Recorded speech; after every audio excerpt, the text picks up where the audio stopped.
Welcome to the Blxxk Anime Podcast. You see me dead, do you? Well then. Go on. She all about that ass. That's slice of life. Like I love Naruto. I grew up on Naruto. But like, it'll be crazy for me. It's like I just always compared anime to Naruto. You are now tuned into the Blxxk Anime Podcast. Not the same. Bro, that nigga was strong. He just got caught up by that. Emma is Naruto. Not the same, bro. Not even close. I'm afraid he couldn't even kill him. Definitely better. And that's Get your baby, dude.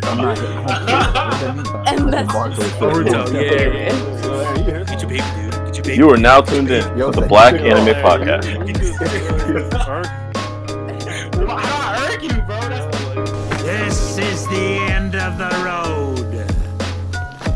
Afro Samurai. What's good, everybody? I want to welcome y'all to another episode of the Blxxk Anime Podcast. We talk about anime, manga, webtoons, culture, all that shit and more. And today you got your main man here, Aran, aka the Lost Homie, aka the Anime Anthology. God damn. This man Aaron. And you know who it is already. It's your boy Fabian, aka the Great Fob, aka Fabi Stacks. I don't know how many times I gotta tell y'all, but I'm gonna keep telling y'all till y'all know it. Keep playing with me. Thank you, bro. I worked on that one. Yo, what's good, everybody? It's your boy Evan, aka Gracefield's finest orphan. What's up with everybody? And so today we got an interesting episode today, talking about some concepts, talking about different parts. Actually, a certain part of anime that you all kind of love. You know what I mean? It's one of the things that make you fall in love with the story.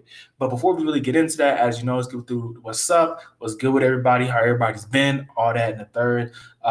What's good, Ed? How you been? Man, I've been chilling. I haven't been doing much for real. It's been an interesting experience watching One Piece and catching up with all that. But I've been cool. I feel that. What's good with you, Fab? Fab? Damn, can't talk. Fab. No, they Fab. both cool. They both cool. I get called both. So let's see. I mean, I've been chilling as recently as well. I'm trying to branch out to new anime that I've definitely been missing out on. I started watching Burn the Witch like 2 days ago, and that on fire. I'm not gonna lie. I mean, I'm not. I'm split on Burn the Witch. I don't know how much I like it right now. It looks amazing. The animation is hard. The animation is probably top. I don't even want to give it I don't want to say it's top anything, but I'll tell you right now, it's one of the best animations I've ever seen. Even the smallest details in animation, like people breathing and little creature movements and stuff, they got that down packed, which is actually interesting because I'm they took their time with this one. So despite the fact that Aaron being split, you gotta admit that that animation is something different. It's something different. It's crazy.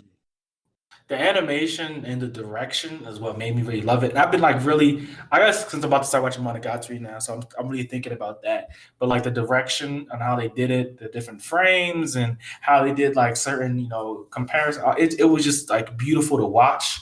It even though it was 3 episodes, it was definitely supposed to be, it was definitely a movie.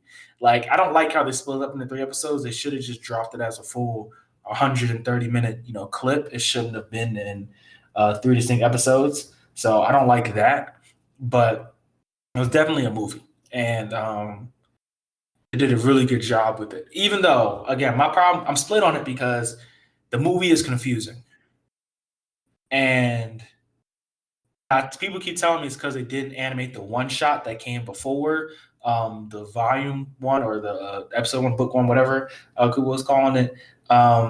So they didn't animate that one shot, and the one shot does a good job of explaining a little bit more of what's going on. But it's kind of they kind of just brush past a lot of stuff that would be important. So to me, it felt like something if you've seen Bungo Stray Dogs, Please Call It Dead Apple, if you've seen that movie, it felt like that. Not necessarily quality wise, but more so in timing wise. It felt like a movie we would have gotten after we saw season 1 and season 2 of Burn the Witch. And then this is a side story, because it seemed like a few times when they're, if you haven't seen it yet, spoilers, sorry. When they're fighting the mythical beasts and some shit, and there are only 3 people that like basically exist in the world at that time. And I'm just like, wait. Besides, you know, the Bangafor or whatever his name is called, there was like 5 other people who were on his level of ability. And you're telling me none of them, nobody in the entire city of Reverse London woke up and was like, hey, yo, there's a fucking wild ass dragon blowing up buildings, destroying city blocks. And I'm not saying like it had to be like they had to pull out the fucking army for it, but at least, you know, make it seem like the city's actually, you know, real and alive. And even though that was a beautiful moment, I ain't gonna like animation for that. It was amazing. I forget the animation studio that did it, but they did an amazing job with that. Where the fuck was everybody? Like, it was killing. Guy had to kill like at least 2,000-3,000 people, at least. Okay, that's good. Nobody was running out the house. Nobody was screaming. All right, just to clear some plot points up, like, because I'm confused. Like, I only watched the first episode, and I watched some of the second episode. So yeah. No, you're straight. Like, I was like, when you said spoiler, I tuned out for a second just to make sure I didn't. But just to be sure, like, Reverse London is just the other side of London. Like, and I'm assuming like I'm thinking like some Harry Potter like shit. Where I'm thinking like the regular London is like there, and then shit be happening. Like these supernatural shit be happening. People be dying, and then but they don't have no explanation for it. But the explanation is like Reverse London, like dragons and shit be popping up over there, fuck shit up. I'll say this: one of the things I really love about the music, and I agree, like the Harry Potter vibe. The music really gave that. Oh yeah, Harry Potter, yeah. Yeah, that Harry Potter mystical magical vibe, which I really fucking love. But it's like, I mean, it's for me, it's like because you already know. I mean, if you pay attention to any of the news and like that, they're in Reverse London is Soul Society. That's what it is. Yeah, it's just Soul Society. Like, so it's just the West branch. So it's just different from what we're used to with Bleach. So it'd be kind of like comparing. Yes, well, where are they? I forget where they are in Japan, where they do most of the fighting. It's like comparing that place to Soul Society. It's the same idea, but Reverse London just looks like London. I guess I don't know why it's different. Like, again, there's like not a lot of explanation that's going on if you're not reading the manga. So that's really my biggest issue with that, is that, you know, story-wise, it just seems very all over the place, and the world seems kind of empty, even though we know there's hundreds of other recruits at the level, or, you know, near the level that our 2 MCs are at. So it just felt kind of empty to me in a lot of different ways. Still interesting, though. I really want more from it.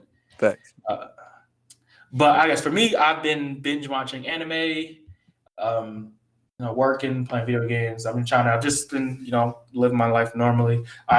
Today I finished an anime called Nisekoi. My boy Mark from the Otaku IRL podcast we have on here from time to time, he's watched it, and he said it's like iconic, and I can see it. It definitely holds a lot of the tropes that you see in harem / you know, slice of life anime that we see today. I don't know when it came out, so I can't really justify that, say yes or no to it. But it was just really a lot better than I thought it was going to be. And I thought it was just going to be some bullshit I was going to watch, but I really actually ended up enjoying it. I binge watched Rage of Bahamut, Virgin Soul. It's the second in the series of Rage of Bahamut. You know, it's only 2, and that's a really underrated series. That again, the only thing I hate is CGI background people, because I think this is anime by Mappa. CGI background people, that's always going to be garbage. Doesn't matter. But the actual fights in it are amazing. The story itself is, especially something that's based off a card game that stopped running in like 2010. The story itself is phenomenal. It's really interesting. It really, you know, ingrains you into the story. And it's a really good continuation from the Rage of Bahamut Genesis that had come out 5 years before it, because this came out 2017. I think the first one came out like 2012 or something like that. So like, it was a really good conclusion or continuation to that. It really worked well in that world, and I really enjoyed it. But yeah, the animation is amazing. And then I also watched this other anime called Kokoku. I don't really remember it right now. I'd have to like look it up, like look at pictures. I watched so much. I think I finished about 7 series in about 2 weeks. So I watched a lot of anime over the last 2 weeks.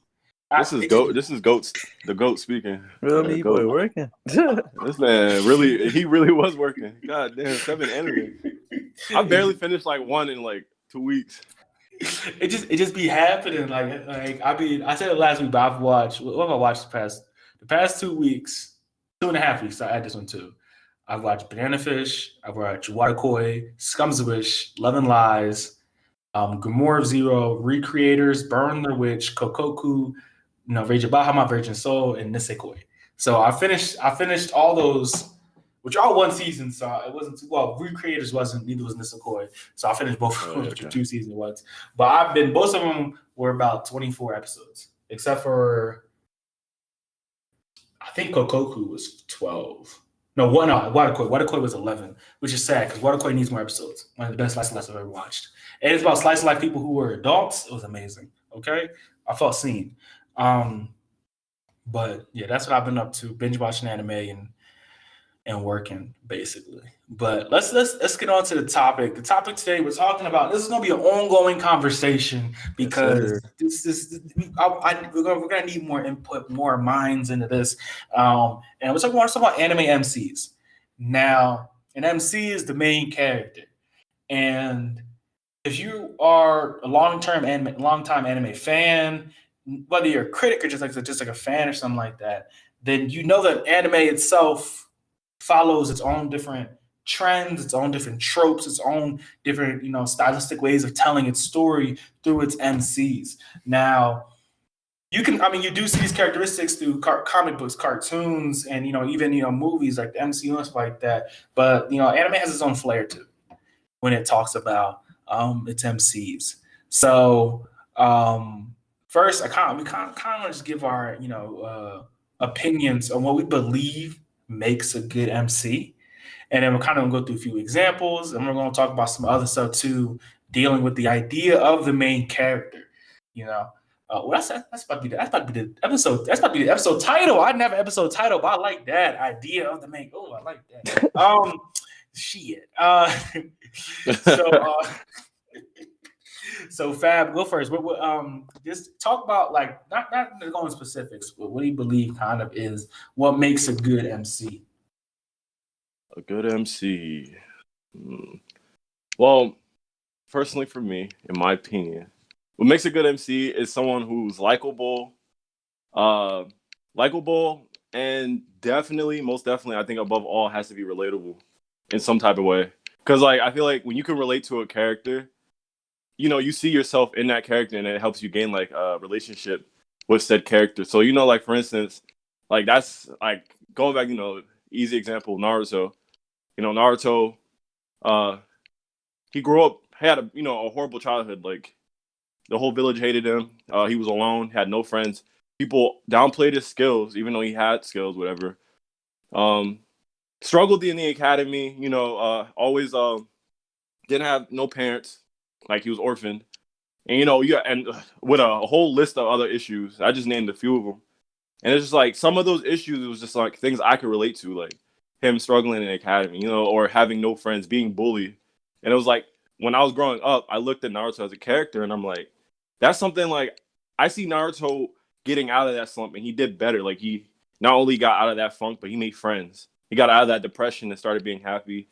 He ended up becoming the Hokage, for God's sake. So it's seeing Naruto go from where he was to where he is, and then seeing how he had the same issues I had, and plus he was a badass character on top of that. So it's just that's why I think Naruto is the epitome of a good MC. There's better nowadays.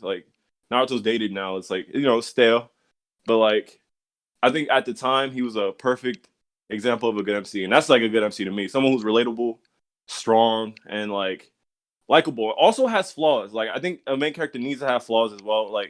Characters that come off as really perfect, kind of annoy me personally, because that it just doesn't I want to see the character struggle. I want to see the character grow.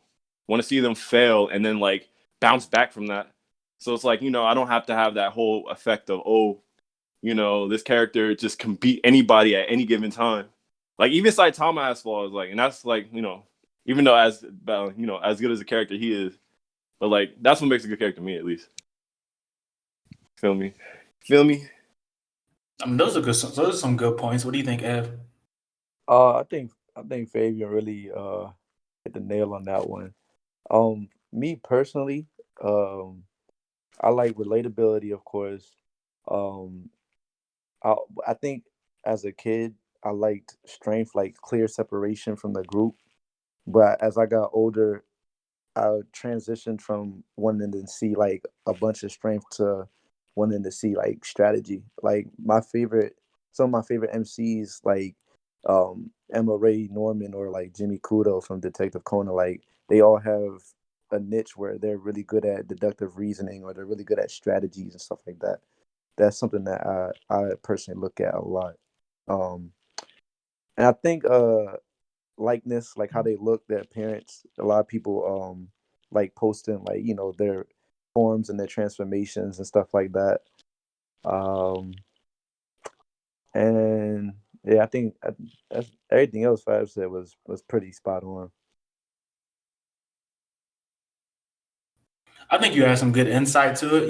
Fat talking about relatability, but then also about clear separation. You know what I mean? Like you don't want, and again, it all depends on the way the story's built necessarily. Thanks. But you want your main character to stand out. There's like the joke in anime.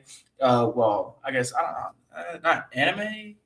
A meme, whatever. It's like the joke, like in the anime community, where you look at a group of people, right, and you know who's the MC is because he got a different color hair. Like everybody else's hair is brown and his hair is blue. It's like, yeah, that's the fucking MC. Like it's easy to tell, but like it's important though. Like you don't want an MC that's just like everybody else because then what's the point? Facts. Like you want somebody who stands out. Whether depending on like he's saving the world or whatever else the plot demands of him. You want him to be more than just, a regular person necessarily. And I go on me. So I guess I kind of want to continue on that and kind of talk about,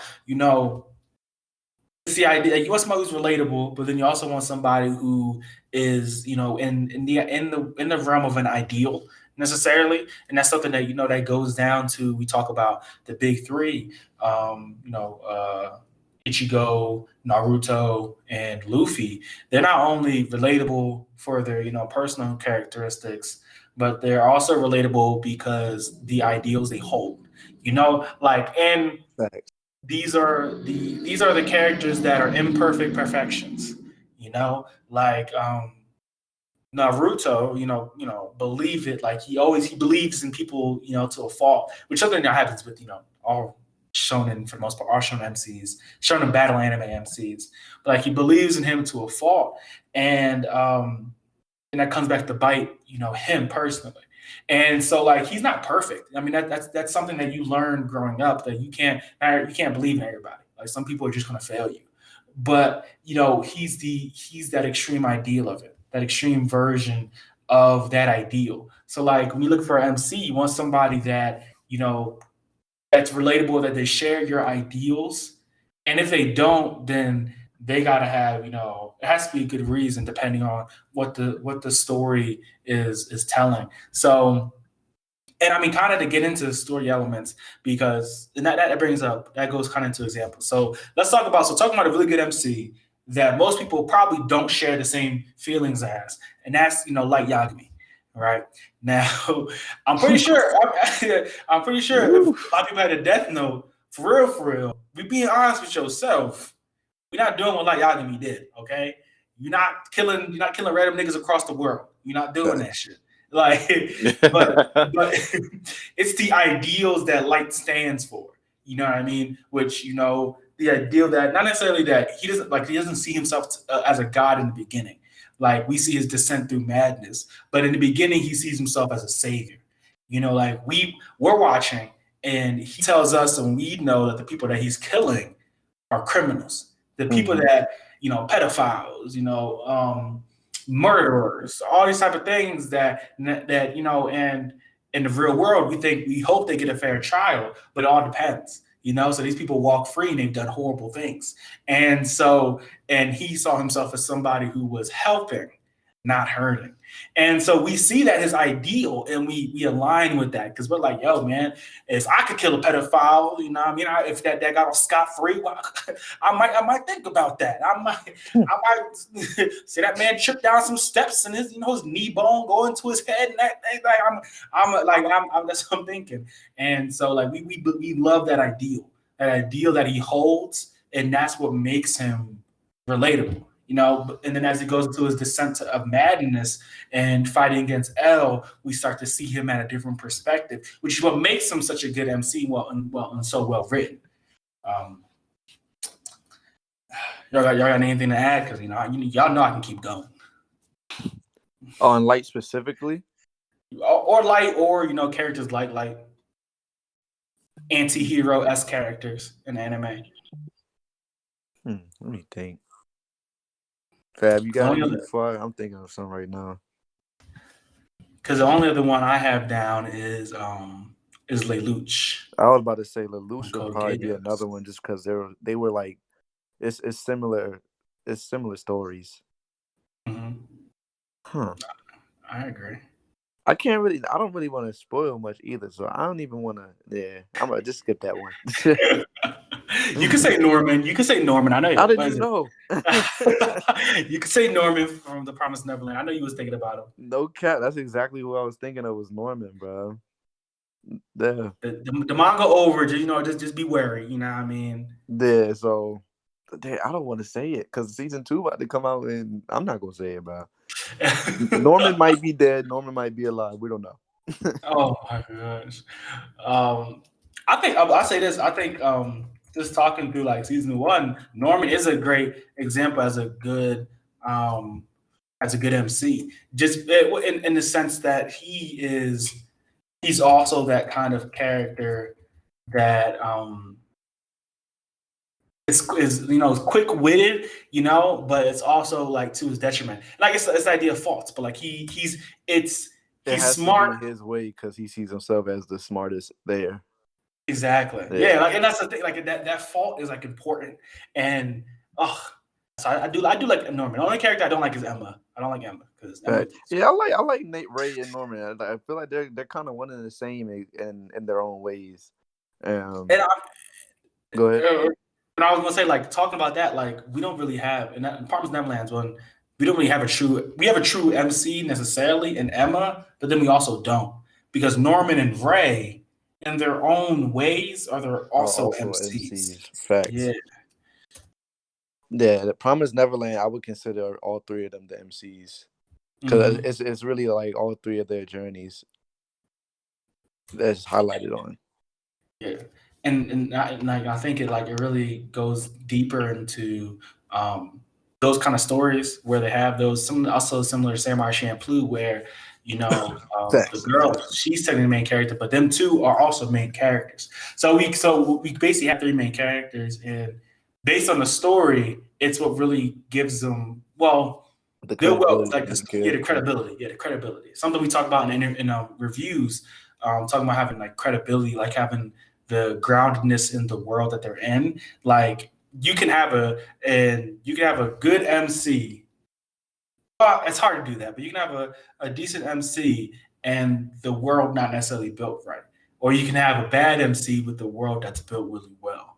And so like it's having that balance that makes a good MC, when we're able to, the world might not be complete, but our character is what takes us to it and really shows us around and gives us the full story, because the characters are the drivers of the story at the end of the day. Fabe, you got anything to add, Fabe? Fab? I mean, on the topic of Light, because I was really trying to think of like MCs, but like in that same like situation. But like, I guess one thing that really appealed to me about Light, like as being a good MC, is the fact that he made you question like a lot of morals, and he also made you question like a lot of like just like you said, character ideals. Like for instance, we knew after a certain point that Light was not the good guy. but in some sense, we were still rooting for him. It was like we know he's not the good guy now at this point, but it's like, but we also liked L. And it was like now we have this like split in like yeah, it's like oh my god, we want like we've built a connection with Light now because we've seen where he started to where he is now. And then we were introduced to like someone like L, who's extremely likable character. He's not the MC, but extremely likable, and he's obviously the good guy in this situation. And he was like Light's direct counterpart, but everyone knows that. So with that said, it's like I like the fact that like a character like Light made me question like it was like a duality in like good versus bad, but like is anyone? I don't know how to explain it because I'm trying to like what I'm trying to say, right? Like the fact that Light was where he was as an MC, but he was like the villain in this sense. We were seeing it from the villain's perspective, and it was like that was like made Light very compelling to me at least because I was like, wow, like the fact that like when Light died at the end. Spoiler if you haven't watched it by now, that's I don't know how to say it though, but when Light dies at the end, it was like I actually felt really bad, but then I was like, yo, isn't this the good ending though? Like, yo, he's done. But I was sad at the same time. I was like, yo, that's how you know he was a good MC because I was so confused after that ended. Like, I was really like, damn. Because I was like in like sixth grade. I was in like 6th, 7th grade, and I was just like, wow, like, bro, like I went to school the next day. I was like hurt because I didn't know what to like to think. So that was an amazing MC in my opinion. Like just that whole entire hit. Like if it's Aran said, like it's a combination of the world building and the MC, and it was like they did both of those perfectly. And I think even after just after everything happened, it was just emanating. Like when an anime ends and it's just emanating on your soul, for, like the next month, yo, bruh, that John, that John was crazy. So yeah, that's a great point because I was sick. I was like sick, but I wasn't at the same like. Yeah, it was weird. I'm like, damn, it's really over, but it's kind of supposed to be. And I think like that's a good story to tell because Death Note. Because for me, I don't necessarily love Death Note after L dies because I feel like Nier is not as good as the replacement because like L is a very very hard person to replace.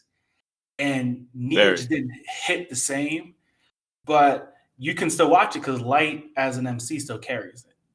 And it's like if you have a strong MC, and we see this a few other times, like we see failures of this when we talk about oh my gosh, what's the anime where they kill everybody? Akame got killed. Akame got killed. Yeah, we see the failures in this, and Akame got killed. Where Akame got killed, I feel like it's very interesting premise and how they do it with feeling kind of like the idea that everybody's expendable. It really puts more stake in the show, but then it also can take it away if it's not done carefully. And as we get to the end of the show, it's like niggas just died. Like, what's the point? It's like, what's the point? At that point, it's like, I don't even care anymore. Then we at the end, it's like, oh yeah, Akame is really the main character. And you're like, nigga, no, it's Tatsumi. Like, I don't care what y'all say. It's fucking Tatsumi. It's not fucking Akame. And that's the thing. Akame throughout the entire anime was never really a strong character. Akame was always a background character. And then Tatsumi, who I think actually is a good main character, he actually exudes a lot of strength, and his growth throughout the series I think is really good, but he's kind of not really given the Warriors ending, the strength of ending that he deserves. That is, I kind of like, it takes away from it when we figure out like they're like rotated, like, oh, it's about Akame. I don't really give a fuck about Akame by this point. Like, like she's cool and all, like, but she was never the main driver of the series, which I know that's the point. But it just kind of, I don't know. For me, it kind of took away from the series. Where at the end of that, when that kind of happened, and I was just like, oh, Akame died. I want Tatsumi back. Like, like I don't care about her. I think it was more with Death Note as well, because with Death Note, the reason why Nier is a problem to fans is because Nier is what L was supposed to be, but L got L. What L's problem was he got, and it showed a little bit of it, even though he didn't really show it that much. He got kind of attached. He started showing emotion. Near is like, I'm not here to do nothing. Near is what L was supposed to be. He's not here to do anything but solve the case. L was like, oh, I'm here to solve the case. But then once he got to light, it's like, oh, this guy's as smart as me. I think he's cool. And that's where he slipped up. And I agree with that because I think, and again, that's what makes the anime, that part of the anime so good, but also what makes L and Light's relationship so well done also is because L himself starts to question his judgment. Facts, you know, and it brings a reality to him. It brings him kind of down to earth. Because when L comes in, he's this weird prodigy style character. He's this obscure the guy brought in this to solve the case that doesn't really have feelings, just like that. But then as he gets closer to Light, and he's convinced in his head it's fucking Light. I know it is. I just need evidence, but I can't get evidence. And we see L kind of grow on his own. We see L kind of come out of his own shell. And when he's interacting with Light, even though Light the whole time is just trying to kill him and he's just acting nice and everything like that, L is confused the whole time. He's like, why is Light acting like this? Like, why is he being this way? And like, I know it's you, but why do you continue to do what you're doing? Like, why are you being so nice to me? Like, I'm trying to get you. I know. What's up? And so it's. But that's just like a fantastic kind of example to have for it. But to move on to like other examples, I think a recent MC that is a really good example, and we all agree on this, really, is Senku. Senku. Yes, sir. Yes, sir. And it's the boy. Go ahead, Fab. Go ahead first. Then you see you got Sean. Let's go. Listen, my boy Senku. Y'all have to understand.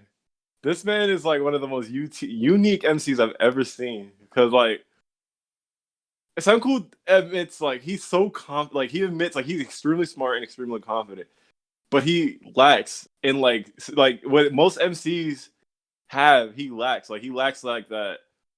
Like he has the IQ for like a lot of situations, but what he lacks is like that will, that strength, like that I don't know how to explain it. That strength that just I'm gonna just do something that's miraculously impossible. No, Senku would literally have a conversation with you. You're gonna tell him what you're going to do, and he's gonna explain to you why that's physically impossible, and then proceed to completely dismantle your whole argument, and then destroy you, just destroy you completely just with facts, and you can't negate any of that fact. It's like, especially with the fact that he's one of the realest MCs because when I forgot the name of the villain, what's his name? It started with like a dude with the long hair. The strong dude. Yeah, I forget his name too. Yeah, I forgot I forgot his name, but this man Senku was really like, he knows in a real fight he can't fight this man, so I'm gonna go make a gun and shoot him. No cap. That's the realest motherfucker ever. That's the realest motherfucker ever. You cannot say he's in the primal era basically.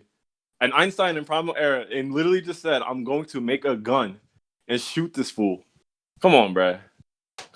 But jokes aside, like he's just a unique MC. Like I've never seen an MC like him he definitely carries like a lot of the anime. A lot of like the choices he makes, he usually has facts to back it up. And on top of that, he's not perfect. Like he makes a lot of mistakes.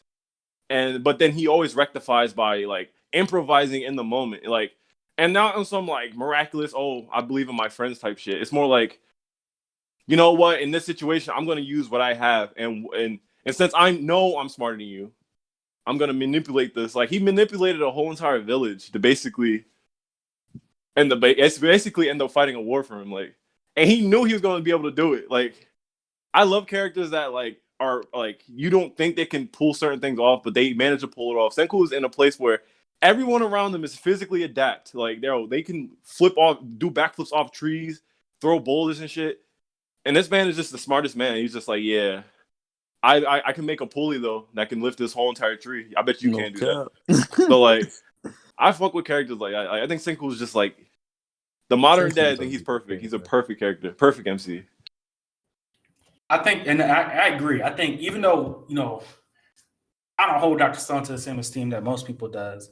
But I think Senku himself is, and again, I put a lot of this weight into the story that gives Senku the reason to shine, which I mean the story's supposed to, but you know, sometimes that doesn't always happen. But Senku himself is like, there's not much I can say. You kind of said everything. Like he's unique, and because they kind of took the shonen formula and just kind of flipped it on its head and gave us something that isn't something that we're used to seeing at all. Like we've seen the shonen style in a lot of different genres.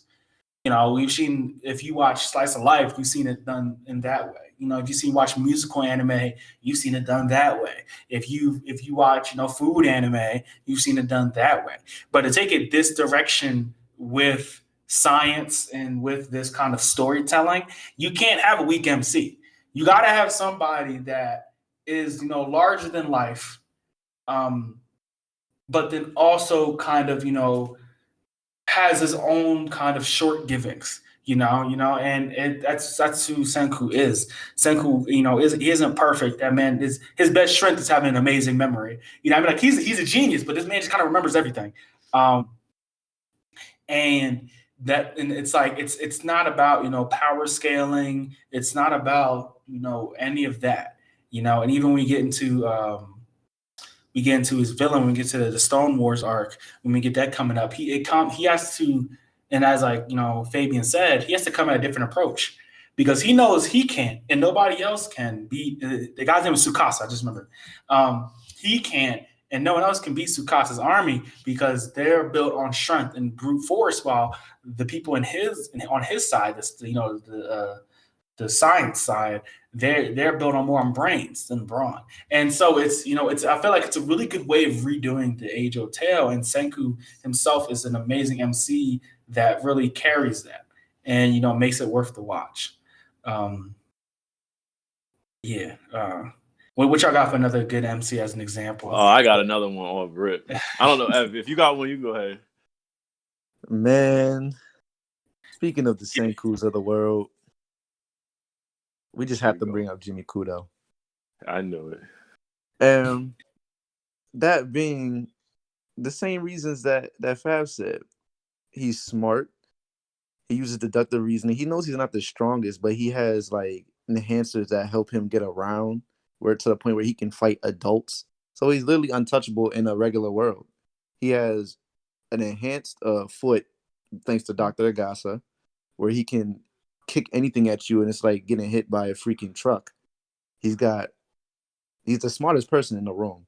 And he's so smart that he can even knock somebody else out, explain why somebody's a murderer, get them to confess that they're the murderer, and go on with his life every day. Perfect. He makes fillers. We're talking about Detective Conan, right? Yeah. Like he makes I've never seen an anime where fillers are actually good. And he makes fillers good. I mean, we're gonna talk about Detective Conan had it like that. I'm not gonna lie. Detective Conan has to. That was kicking shit. What the fuck? Kicking down doors like Jackie Chan, hypnotizing people, making them think he's other people. Like has the facts to make it happen. Like I've never seen him fail, and he's 12. He's currently 12.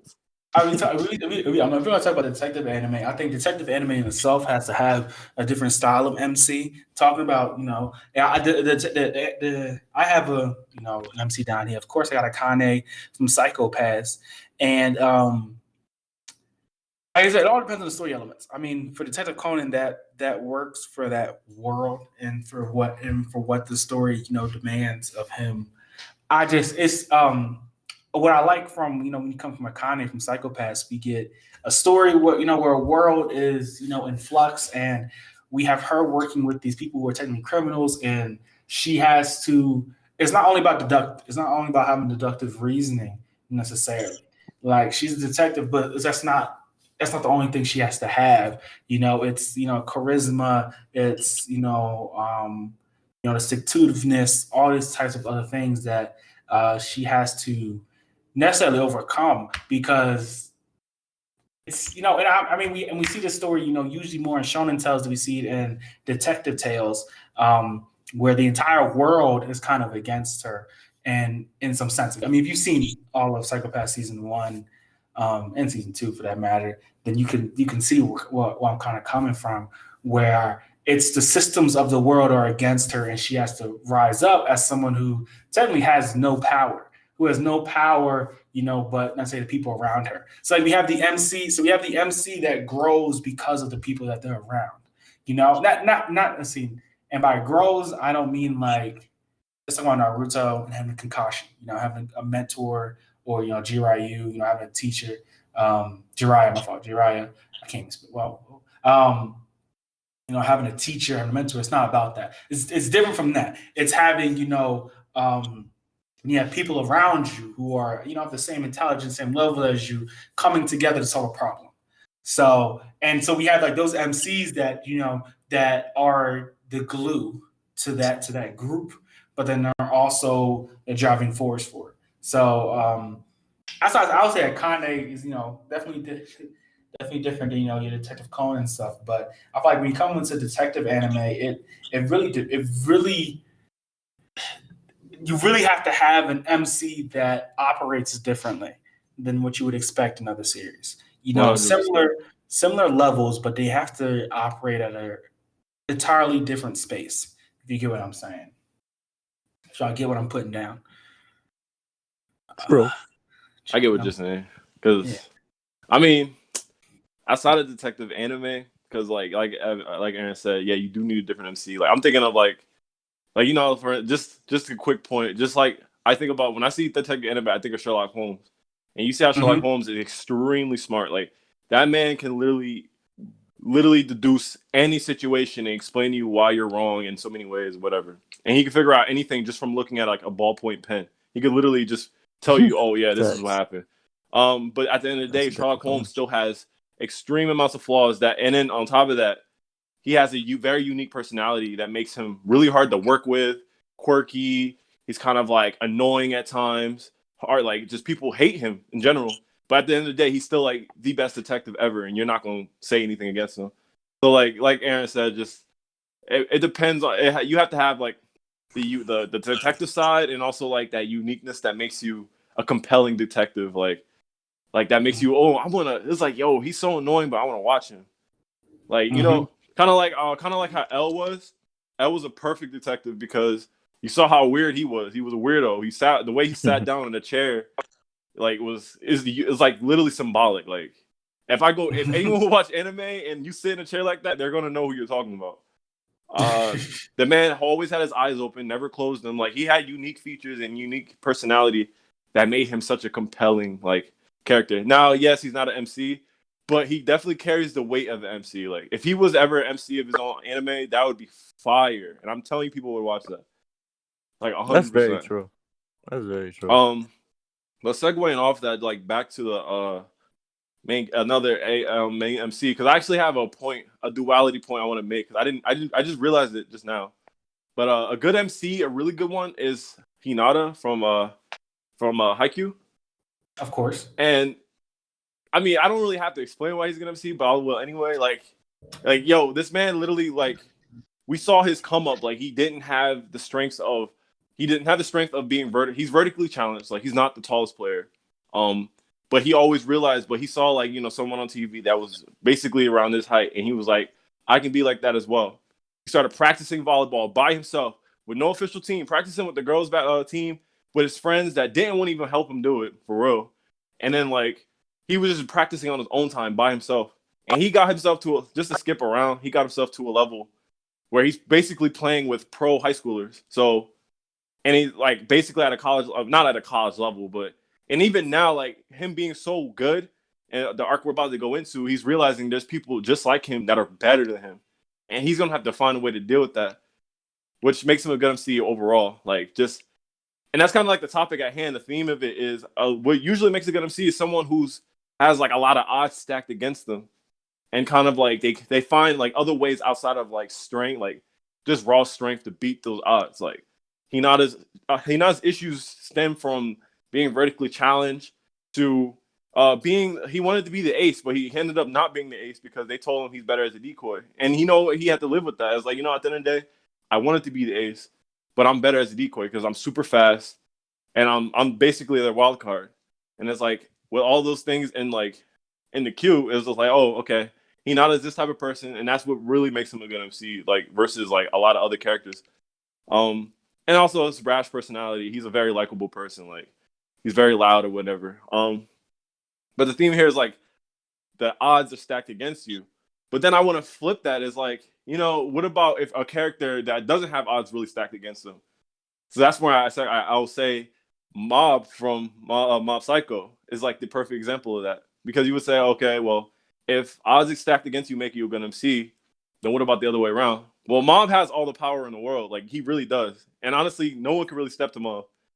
But at the end of the day, he struggles with, like, making friends, like, social stuff. And even then, even with him having all the power, he was envious of his brother, who was, like, popular, smart, had everything going for him. And it was like, he still had weaknesses. He's easily manipulated. He's gullible. People take advantage of him, like, literally all the time. And it's just like, with all those said, it's just like, wow, like he's still like such a great character because he grows not only from this like the strength, like his strength aside, like him as a person, as a character, he grows from like being that gullible, easily manipulated kid to like gaining friends and gaining people that he actually loves and trusts, and actually being like a good like speaking out on like certain issues like that he would never speak out before because he was like too nervous or whatever. And like it makes you also question like, his mentor, I forgot his name. This whole time he thought he was manipulating him, and no, there's still a debate whether Mob knows or not, but I mean he probably doesn't know.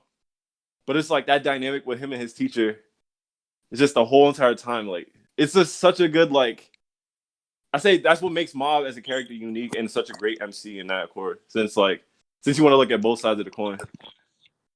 Because like I feel like a lot of times go ahead.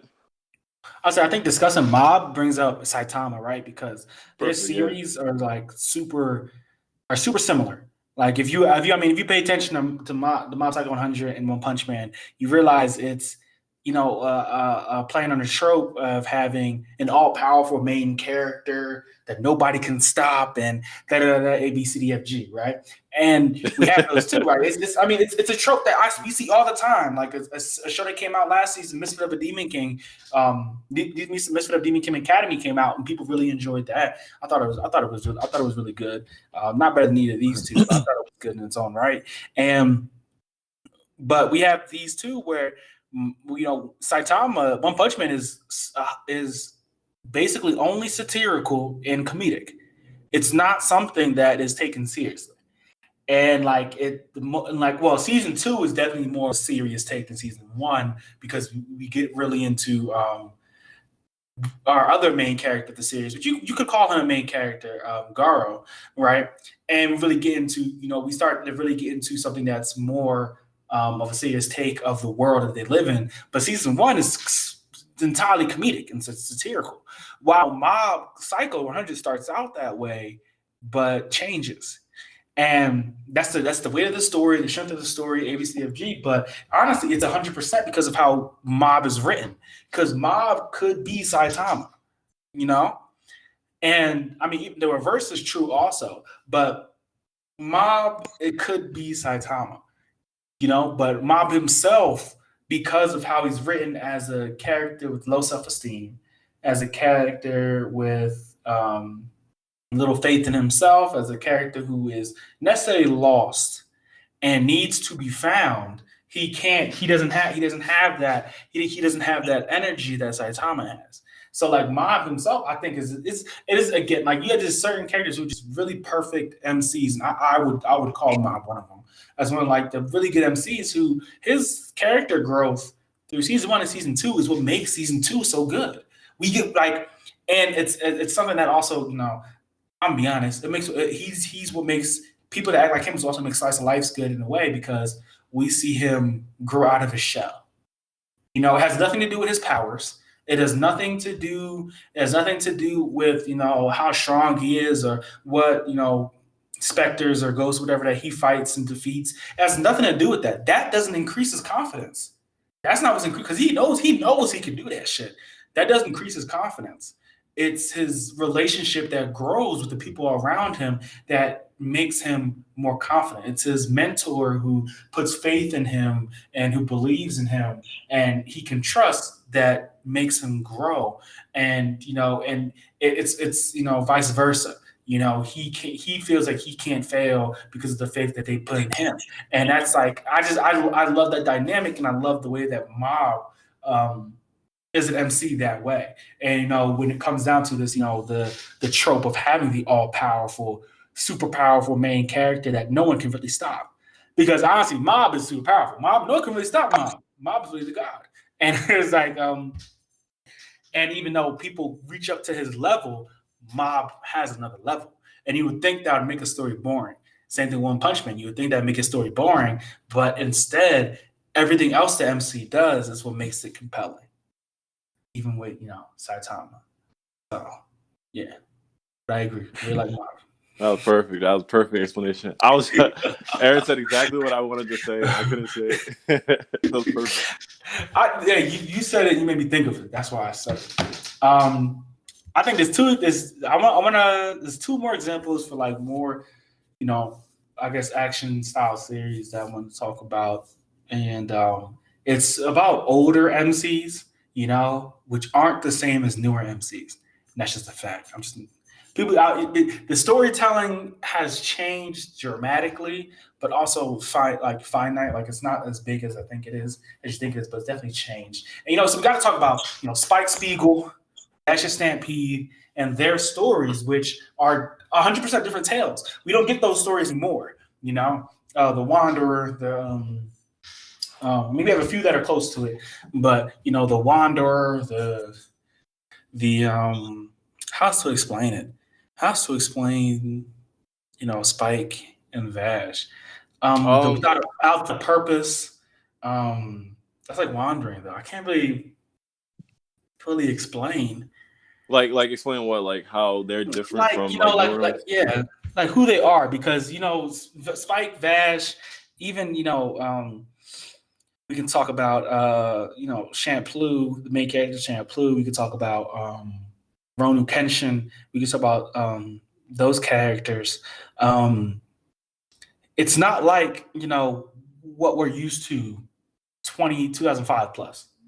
I get exactly what you're saying. I know exactly what you're saying. I know exactly. It's really hard to put into words, but I'll say, like, for instance, let's just start with Spike from Cowboy Bebop, right? Spike, he's a very to himself character.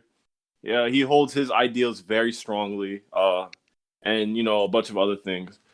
Very, very comparable to newer MCs and newer anime. True. But it was more so like the way he interacted with, like, I want to say the way his like you said, his the way he interacted with like the people around him, like his crew, for instance, with Jet, and I forgot the other crew's name.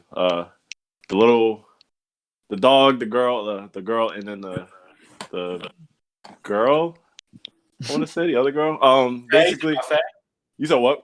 You talking about Faye? Or you talking about the other one, the little one, the little kid? The kid. It was a kid. I can't remember her name either. I forgot. But basically all the crew. I remember it was one episode Spike mentioned that the three things he hated was sassy woman, kids, and dog. Like basically pets, and that was basically his crew. So like after that point, he had to deal with it. And then they also had like this dynamic where no matter what happened, like no matter what bounty they like went after, they always ended up exactly where they were in the beginning, which was like a little poetic. It's like, damn, they'll chase $1 million bounty, and then because of all the damages they caused, they had to pay $1 million and then some more just to pay it back. But those are just stories outside of it. But Spike as an MC, just the way he handled things, like I want to say it was more in an edgy, realistic sense. Like I feel like that's how anime was supposed to be. Like that's how anime was back then. Like characters were more edgy. If that makes sense? They were more to like because I'm thinking of like I'm thinking of Stampede. I'm thinking of Spike. I'm thinking of Well, like I'll say they were, again. It depends on what you're watching, but like speaking in reference to these, they're more mature. I'm not gonna say edgy. yeah. I'll say Oh definitely yeah, more that's mature. probably the best word. Mature. Yeah, that's definitely true. Mature. Because like thinking of like these newer animes, these MCs, they're more like they're mad happy-go-lucky, mad like like mad loud and shit. Like it's cool, especially if their character traits themselves are really good. But Spike and like just all the past MCs were definitely more mature. Like the way they handle situations, because a lot of MCs nowadays are young. They're younger, and they usually, I guess, they want to take with it being a shonen, if it is a shonen, want to take that relatability course of age. It's like, oh, this character is 14 and is killing people because everyone has powers and it's 14 is like whatever. Okay, cool. But like you know what I mean? Like, but Spike was like mature, he handled things like in his sense, he strongly carried his ideals and whatnot. But yeah, mature sense is that's definitely where I was going with. That's the word I was looking for. I think the last anime that really kind of gave me, I want to say give me exact vibes, but like I felt the same with this. It's an isekai. It's I can't remember what it's called, which is really killing me. And I think I have it in my notes on my phone. But it's an isekai, and it's where this guy, he dies and he gets put in another world by God, but instead he's like a little girl. And he has like magical powers and shit. And again, it's something. He's in a war. He's in a world that's warring. Like it's like they're constantly fighting and everything. Like it's not a peaceful world. It's a world where he has to go there and he has to go to war. And like he wants to go back. God's like, yeah, no, I'm not doing that shit. So he's stuck in this world. And so, but the point to say is when you come down to like what we're talking about, like Spike and Vash and that maturity that we don't see in a lot of everyday MCs until they go through 500 episodes of story, or even then, it's still give or take. We have that character who is I don't know, who's not afraid to do certain things that other MCs are not. And I think I like that idea of development, that idea of giving us a characters who, it is something that people are complaining about now. You see it all the time on Twitter within the older fandom of anime. We're like, yo, why aren't there more anime with people who are adults, with people who not only dealing with adult problems, but are people who are like the Spikes and the Vashes and MC I'm thinking of right now, and like Samurai Champloo's and all them who are living in necessarily an adult world and have to deal with things that somebody like Naruto wouldn't. You know what I mean? Like it's like and we talk about My Hero Academia, why it's so popular is because we have these kids making severely adult decisions. Like we're not having, even though they do have, necessarily quote unquote ridiculous battles, a lot of this stuff is in the realm of reality because of the way the world's made. So it's not so far fetched or so far removed that it's ridiculous enough that we have Deku doing what Deku's doing, and Deku has severe consequences to his actions.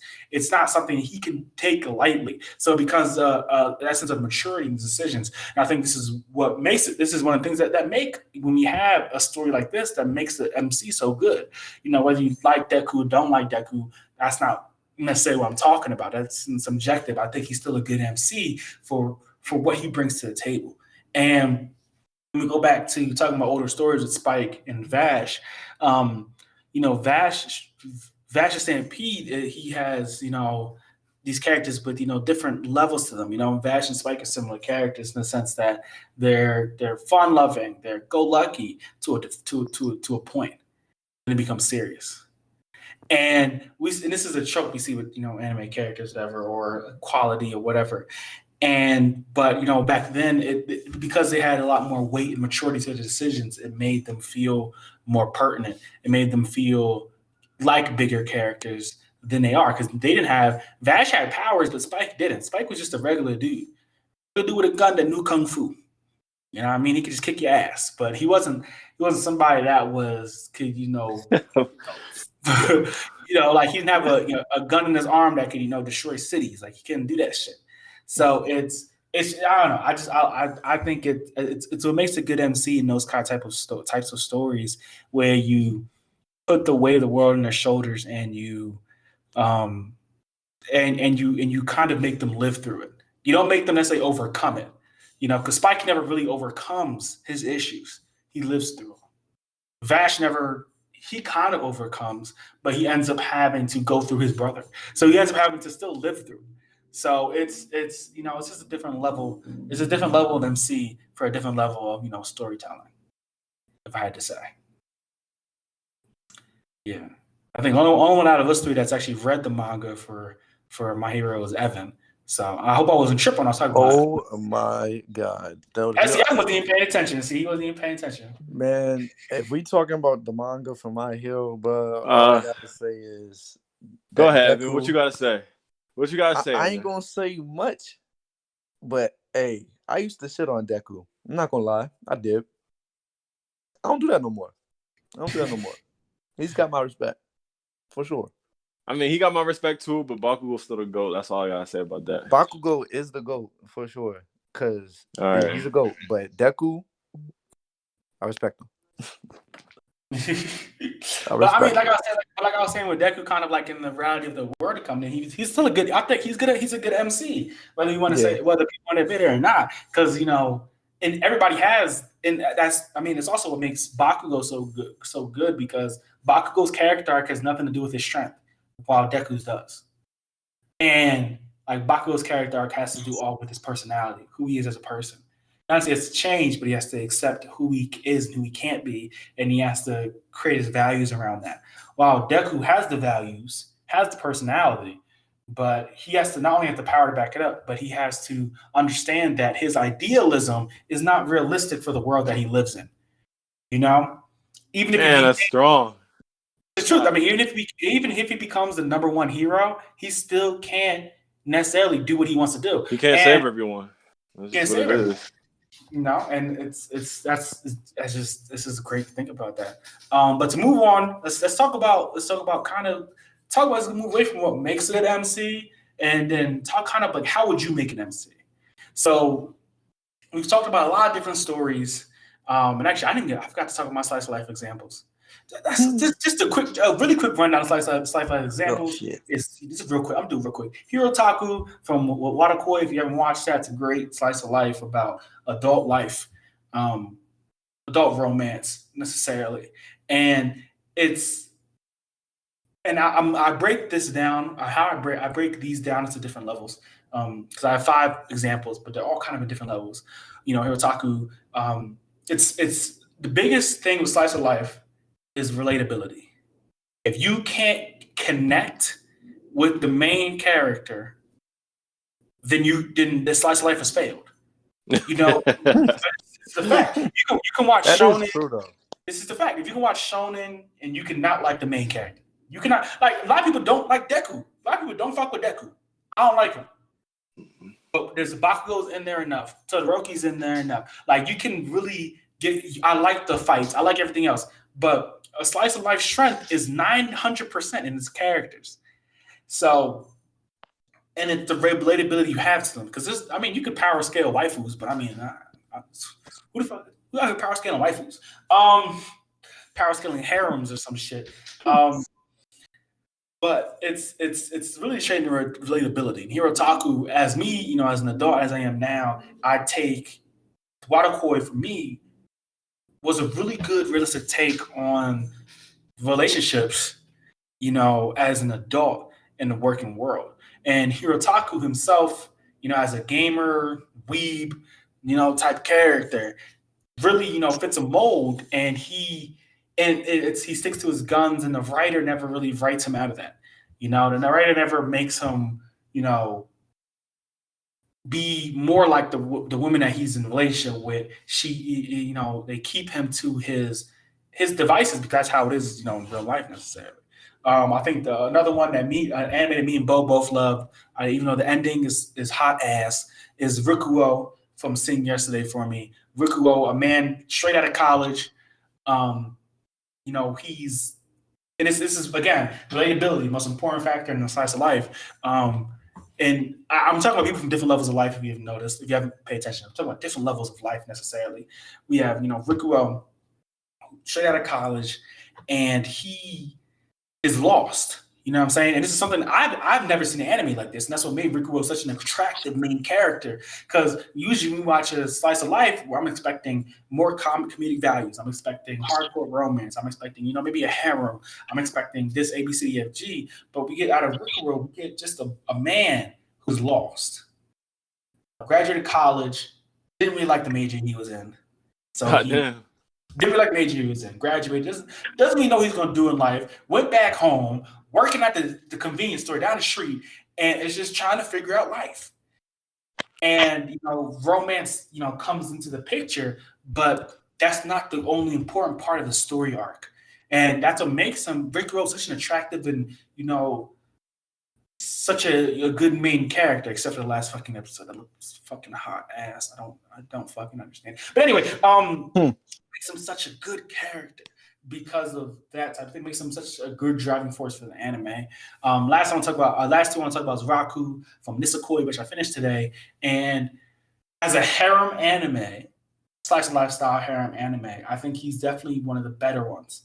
He, freaks out, about, it's high school. So now I have two, what's the word? I have two extremes for this necessarily. With Raku, freaks out about, telling his feelings and all that, but he has those serious bones in his body that happen more than just for the convenience of the story necessarily.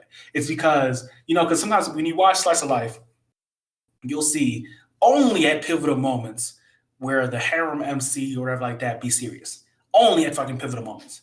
You won't see it happen necessarily randomly, not necessarily random, but you won't see it happen placed, right in the middle of an episode. It'll only be at those times where it has to be fucking pivotal, where he has to be serious at this moment. While Raku, they frame him as a serious character, and he really only freaks out even when he's in his feelings or something like that. He takes his time to be serious. There's time to be caring and all stuff like that, which I think is really good because it grounds him. Because when you watch a harem anime and you watch the main character, you're like, oh, this nigga's a fucking idiot. But Raku he's grounded in a sense, like he clearly wants more than just the relationship. He wants the friendship. He wants to be on good terms. He wants those things. And they present it so well that it makes it such an attractive watch, which is something that's hard to stop. Last thing I want to talk about real quick, Sakuto from Rascal Does Not Dream of a Bunny Girl Senpai. He's the other extreme as a slice life character who visually voices his love, and it's received, and he actually has a relationship. And I loved him. That's probably one of my favorite slice of life because of that, because it gave me something we don't see often. We don't see often where the character actually is just like, yeah, I like you, I love you, let's be together. Like, you don't really see that in slice of life. Slice of life, the whole season, you waiting for these niggas to kiss motherfucker. And Sakuto, he's just straight out like episode 1, like, yo, I love you. Like, I seen you, I want you, I need you. Like, he's straight up with it. And again, these are all different levels of life, all different levels of relatability, and what makes them driving forces and important and main characters for the series. So I could definitely probably go on a lot more about that, but that's for another episode. Let's go into how would you necessarily make an MC. So we talked about a lot of different stories today. We talked about kind of shonen, detective. We talked about a slice of life, and even a little bit of isekai. So start with you, Ev, Mr. Banco's book club. How would you kind of make an MC? And I have other questions down here, like what kind of a story fosters a good MC? Well, yeah, I think definitely depends on what you decide to do as of what's the premises of the story, what genre you're going with, stuff like that. I based Banco off of what I know growing up and like the culture I chose, choosing that being a manga and having like some Japanese representation in it. But I think in terms of like talking to mangakas and stuff like that, definitely write what you know. If you don't know about it but you want to write about it, I would definitely look into like uh history and research on it, so you can get like the premises and the facts right. But after that, I think you should definitely have an appearance. Like if you have the look, then you're gonna get looks. Um, I think me personally, I like um a strategist, but also someone that's um he's down to earth, like he's social. Like I like when MCs are social, and they don't let like that the gift that they have like kind of mess with their social life. Let me see, what would be an example? Uh I guess Ichigo would be a good example of that, where Ichigo is really talented and he's blessed with a lot. He can see ghosts for like nobody in the world can see ghosts, but the episode one he can see ghosts. Like, but he's still a really cool guy, and like he's not like an asshole. He doesn't, but he also doesn't veer off from people. He's just normal. So yeah, um, that comes into play when I'm making my MC. Um, and I guess uh shoot, I like accessories. Like with Banco, we gave him an earring on his on one side of his ear, and we gave him rings. But also, like, if you're gonna add accessories, they should play a part in the story. So yeah, that's my ideal MC. I don't know if y'all can picture it, but shoot, that's that's what I can think of right now. No, I can picture it. I can definitely picture it. And I mean, on that topic, shoot. So I guess wait, yo, Aaron, I'll go next. I'm assuming. You Let's go see. ahead, dog. Talk your All talk. right, all right, so I'm low key in some ways. I'm Mangaku too. I've definitely gone down that road. Nothing like crazy. Like I've never actually like found an like a draw or whatever. I always try to do it myself. But like on the topic of like making a good compelling character, like I've said, it actually depends on like the one genre, and then it also depends on like what you know. So like for instance, I feel like a lot of mangakus they draw inspiration not only from like other animes and not only other characters, but like people they know in real life or themselves. Facts. Because I know like I forgot what anime it was, but I watched an interview about it, and like I learned that a lot of like anime character. Oh, School Rumble actually, perfect anime. It's actually one of my favorite animes. It's like a comedy slice of life type anime, but a lot of the characters in that show were actually based off like the mangaku's like classmates they had growing up, and he just took all their personalities and kind of like brought them to life inside of anime. Of course, like he made them exaggerated, like a lot of their personality traits and whatnot, just to draw out the comedy effect. But a lot of it was based off like things that they seen and done in real life, and also people they've met.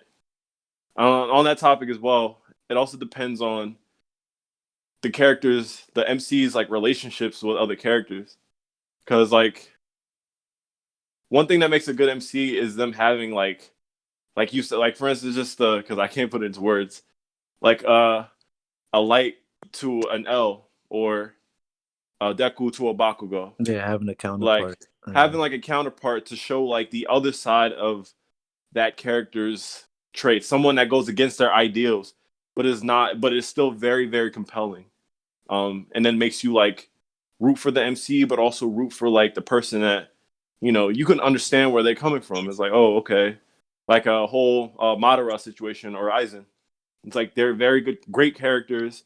Their ideals are like extreme as hell, but like you can't necessarily disagree with it at the same time. It's like at the end of the day, they're doing what they think is right, and the MC is going against that because that's their character, of course, for the sake of plot or whatever.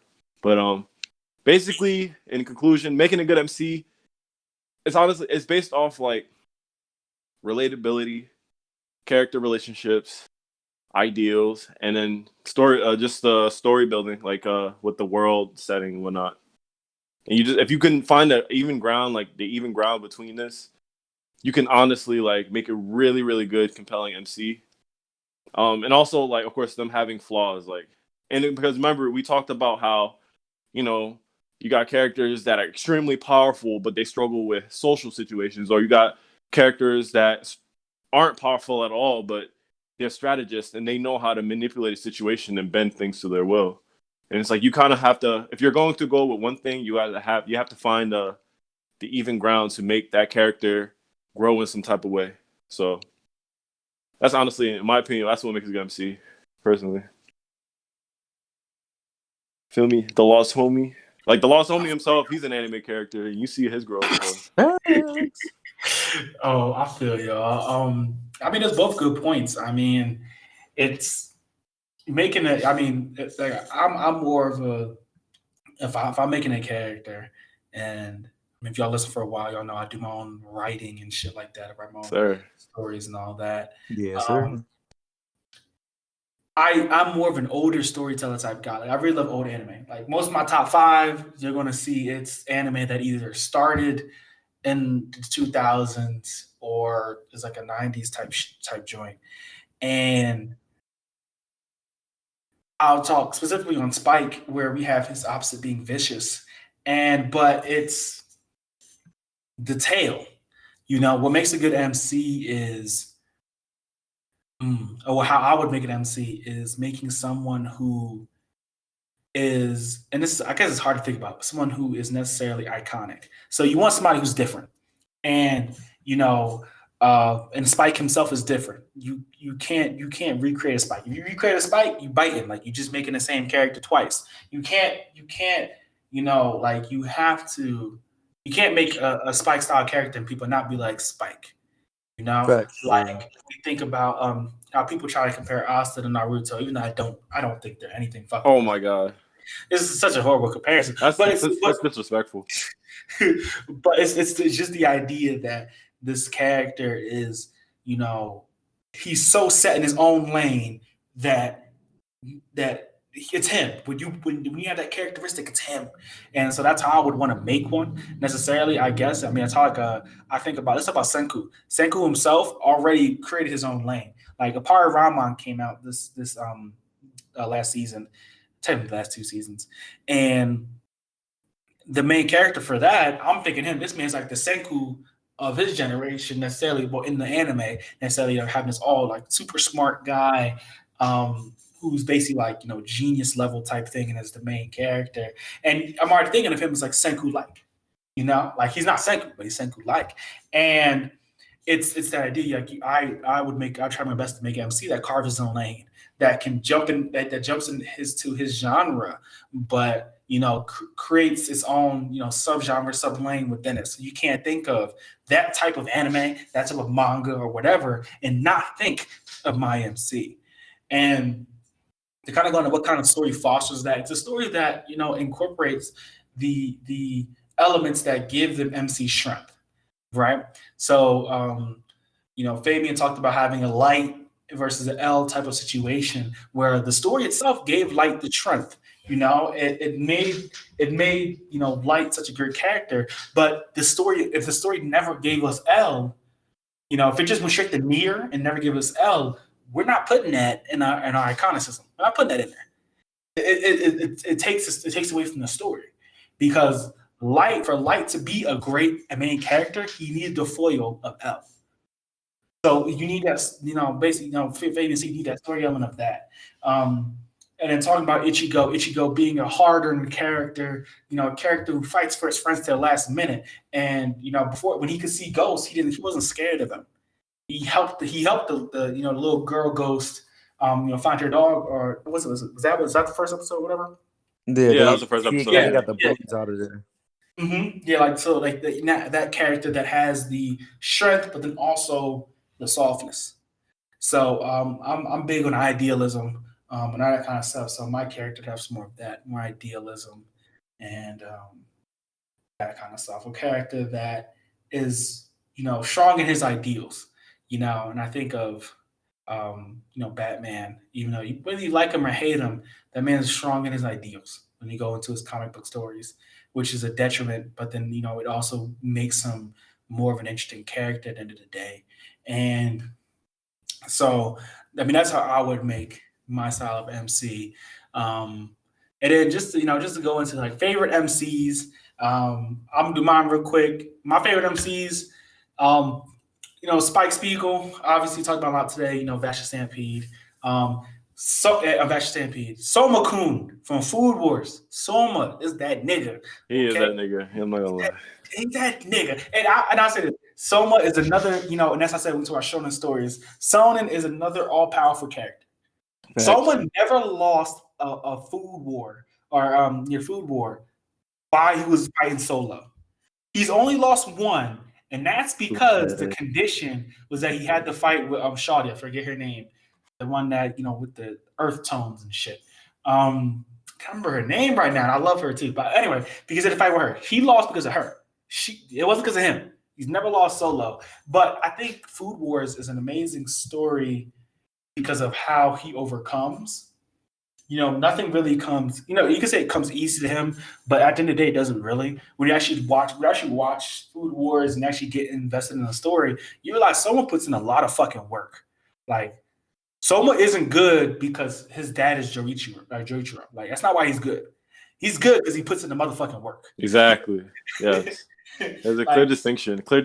Yeah, because I know because of actually seeing the character put in the work versus just being naturally talented. It's cool to have a character that's just naturally nice as shit, but seeing how he is actually growing and he's putting in that time, that effort, especially with the concept of cooking and the shonen, that's perfect. That's literally everything you need, all the ingredients, pun intended. So literally, that's what makes Soma such a strong character, is because he puts in that work and he gets results, and the results aren't they're not taken for granted. He deserves that win. He really, it's like an Olympic athlete. They work their ass off to become basically the best physical. They already have the physicality to get what they need to get, but they need to work even harder to prove to the world that they're the best at that exact sport or whatever they're doing.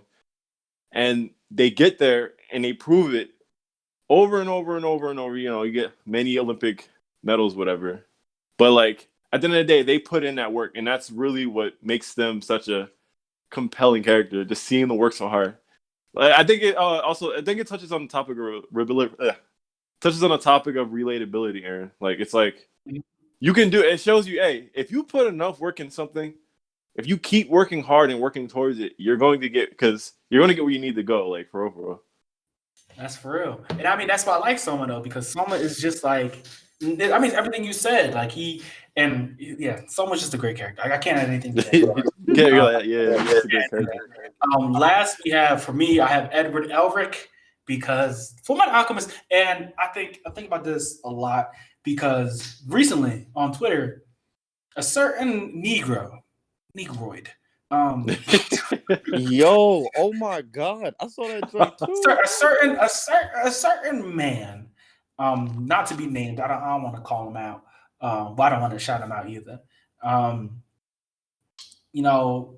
Call Fullmetal Alchemist Brotherhood overrated, and excuse me. It's only in your top 10 because people on Twitter told you, or they had it in their top 10 or something like that. You're trying to fit in type shit. We didn't even get to Twitter by the time it was out. Thank you. But it's interesting to say, Edward Elric himself he's the main character, but he's not the essence of the show. And although I love him as the main character, the show itself. So when we talk about the levels to a show, and different types. We have the main characters, we have the plot, we have the story development, we have growth, we have all these types of things, philosophy, all those types of things that go into it.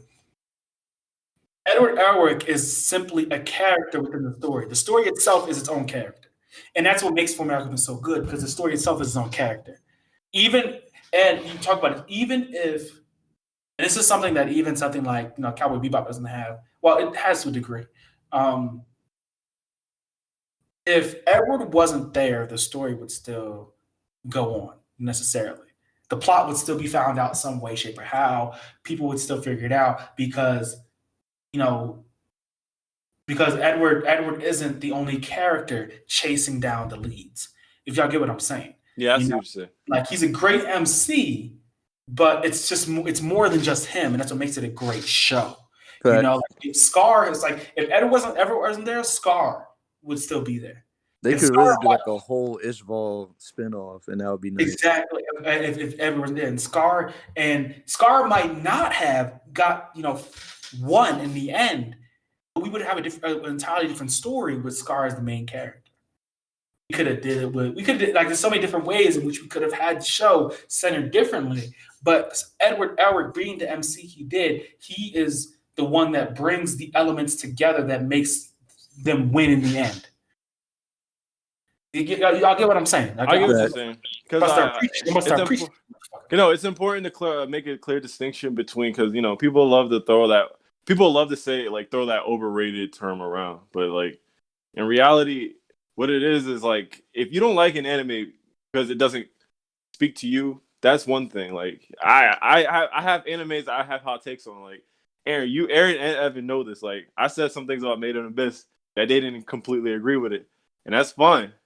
But at the end of the day, like you have to give the anime the credit it deserves for what it is, because like Aaron just said, even if you took Ed Elric out of Fullmetal Alchemist, they did such a good job with the side characters, the setting, the plot, the world building in general, that even if Ed went missing for literally like 10 episodes, you'd be still so entertained and like pulled in from the compelling plot. Like there's no way, like you still have to give it that credit. Like there's many shows I do not like, but are very loved by like a lot of people, and I have to respect that simply because it's like if you understand like how much work goes into like the story and the world building, you gotta put some respect on that name, bro. You gotta put some respect on it. Like you can't disrespect Brotherhood, bro. You really can't. Like it's top 10 of all time, and I'm being serious. Like I put it in my top 10 only because like one, I love Fullmetal Alchemist, but like outside of Ed Elric, who's an amazing MC, just the world itself, Fullmetal Alchemist, there's so much you can do with that. Like just the world itself, the powers, the characters, the villains. Oh my god, the villains, amazing. Like so, honestly, that was a super hot take, and he could have that hot take, but you gotta put some respect on it at the end of the day. Like that's really what it is.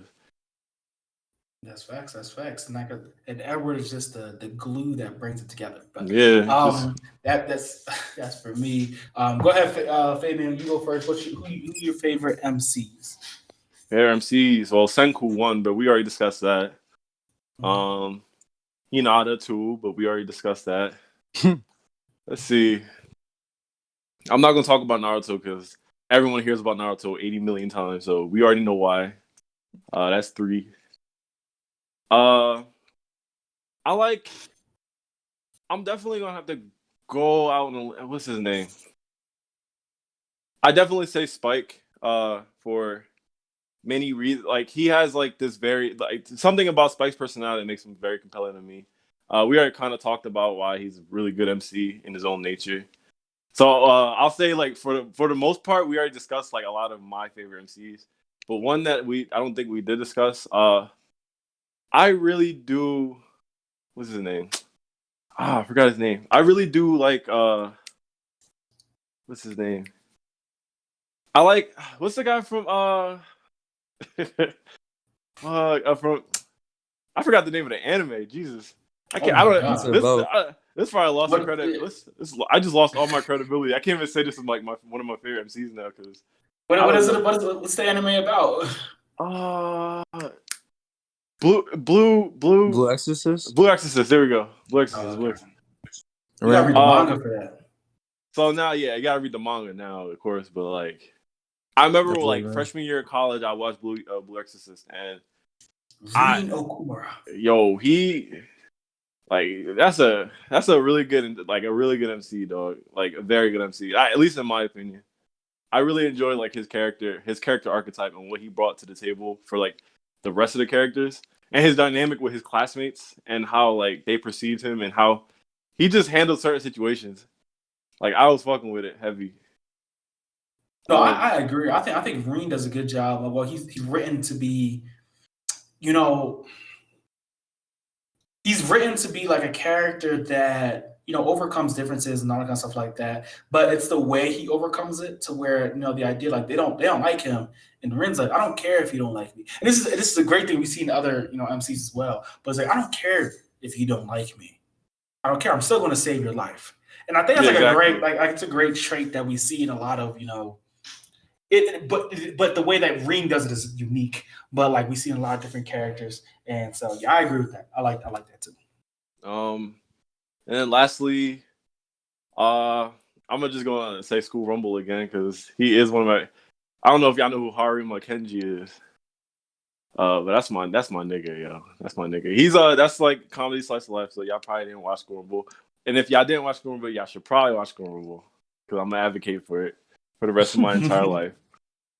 That's it. But the thing about Harima, which made him a good MC to me, because we talk about a lot of mainstream stuff, so I'm gonna go a little bit more on the side. But Harima, like the whole plot point of School Rumble itself is like a love triangle. And like the girl that he's in love with, her name is Tenma. She's in love with a whole nother nigga that's basically in every way better than Harima. Because Harima is like this bad boy. He's a thug. Like he doesn't care about school at all. But on top of that, they explain throughout the anime, they explain why he's like that and why he's so desensitized to a lot of things going on around him. But it's like this one girl, Tenma, he really, really, really loved, and he was willing to change himself as a person just to be with her. So he went to school. He literally left his school, went to her school just to be closer to her. And he wore sunglasses to disguise himself because the first time he met Tenma he made a very bad impression because she thought she was like, she passed out. He brought her back to his place to like take care of her. And like she pulled him onto her and she woke up while she did it because she was like sleeping. And she thought he was trying to like take advantage of her sleeping, whatever. So like she hated him. So he wore his sunglasses to like disguise himself.